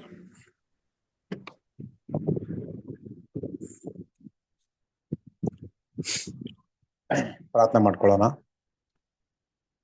ಭೂ ಪರಲೋಕವನ್ನು ಉಂಟು ಮಾಡಿದ ನಮ್ಮ ಪರಲೋಕ ತಂದೆ, ಆದರೆ ಈ ಒಂದು ಸಂಜೆ ವೇಳೆಗಾಗಿ ಸ್ತೋತ್ರಪ್ಪ. ಅಲ್ಪರ ಯೋಗ್ಯರ ಮಣ್ಣು ಧೂಳಾಗಿದೀವಪ್ಪ ತಂದೆ, ಆದರೆ ಇಲ್ಲಿವರೆಗೂ ನಿಮ್ಮ ಸಂದೇಶವನ್ನು ತಿಳ್ಕೊಳ್ಳುವಂತೆ ನಿಮಗೆ ಸಹಾಯ ಮಾಡ್ತಾ ಸ್ತೋತ್ರ ದೇವ್ರೆ. ಹಾಗಾದರೆ ಪ್ರತಿಯೊಬ್ಬರು ಸೋದರನ್ನು ತಿಳ್ಕೊಂಡು ಸರಿಯಾದರೆ ನಡಿಲಿಕ್ಕೆ, ಪ್ರತಿಯೊಬ್ಬರನ್ನು ಅವ್ರನ್ನ ಸರಿಪಡಿಸ್ಕೊಳ್ಳಿಕ್ಕೆ, ಅವರು ಸರಿಯಾದರೆ ಹೆಜ್ಜೆ ನಡೆದು ಓಟವನ್ನು ಓಡಿ ಚಿರಚಿತ್ತವಾಗಿ ಮುಗಿಸ್ಲಿಕ್ಕೆ ಪ್ರತಿಯೊಬ್ಬರನ್ನು ಬಲಪಡಿಸ್ರಿ. ಹಾಗಾದ್ರೆ ನೀವು ಕೊಟ್ಟಂತ ಇಲ್ಲಿವರೆಗೂ ಸಹಾಯಕ್ಕಾಗಿ ಸ್ತೋತ್ರ. ನೀವು ಕೊಟ್ಟಂತ ತಂದೆ ಆದರೆ ನಿಮ್ಮ ಮಗನ ಮೂಲಕವಾಗಿ ಪವಿತ್ರಾತ್ಮ ವರವನ್ನು ಕೊಟ್ಟು, ಹಾಗೆ ತಂದೆ ಆದರೆ ಯೇಸುವೆ ನಿಮ್ಮ ಒಂದು ವಾಕ್ಯ ಮೂಲಕವಾಗಿ ಅನೇಕ ತಿಳ್ಕೊಳ್ಳುವಂತೆ ನೀವು ಮಾಡಿ ಸಹಾಯಕ್ಕಾಗಿ ಸ್ತೋತ್ರ. ಮಂಚವಾದ ಬ್ರದರ್ನು ಅವ್ರ ಕುಟುಂಬವನ್ನು ಆಶೀರ್ವಾದ ಸೇವೆಯನ್ನು ಅನೇಕ ಫಲಪಡಿಸಿ, ಹಾಗೆ ಇಲ್ಲಿವರೆಗೂ ನಾವು ತಾಳ್ಮೆಯಿಂದ ಕೇಳಿ ಹಾಗೆ ತಾಳ್ಮೆಯಿಂದ ಓಟವನ್ನು ಓಡಿ ಚಿರಚಿತ್ತವಾಗಿ ನಮ್ಮನ್ನು ನಾವು ತಿಳ್ಕೊಂಡು ಅರ್ಥ ಮಾಡ್ಕೊಂಡು ನಮ್ಮ ಸ್ವಭಾವಗಳು, ನಮ್ಮ ಇರುವಂತಹ ಕೆಟ್ಟ ಮಾತುಗಳನ್ನು, ಕೆಟ್ಟ ಆಲೋಚನೆಗಳನ್ನು ನಿಮ್ಮ ಮುಂದೆ ತಗ್ಗಿಸ್ಕೊಳ್ತಾ ಹಾಗೆ ನಿಮ್ಮ ಸಮ್ಮುಖದಲ್ಲಿ ಬೆಳೆದು ನಾವು ಜೀವಿಸ್ಲಿಕ್ಕೆ ಕೃಪೆ ಮಾಡ್ರಿ.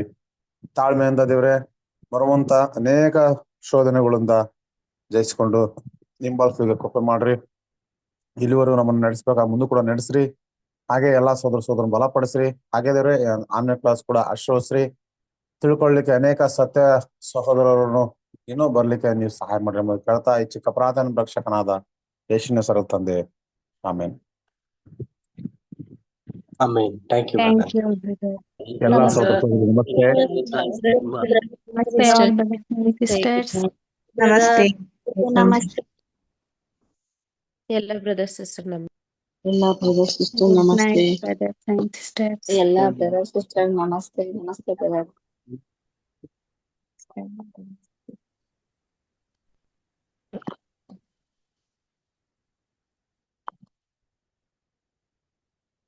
ನಮಸ್ತೆ ಎಲ್ಲರಿಗೂ.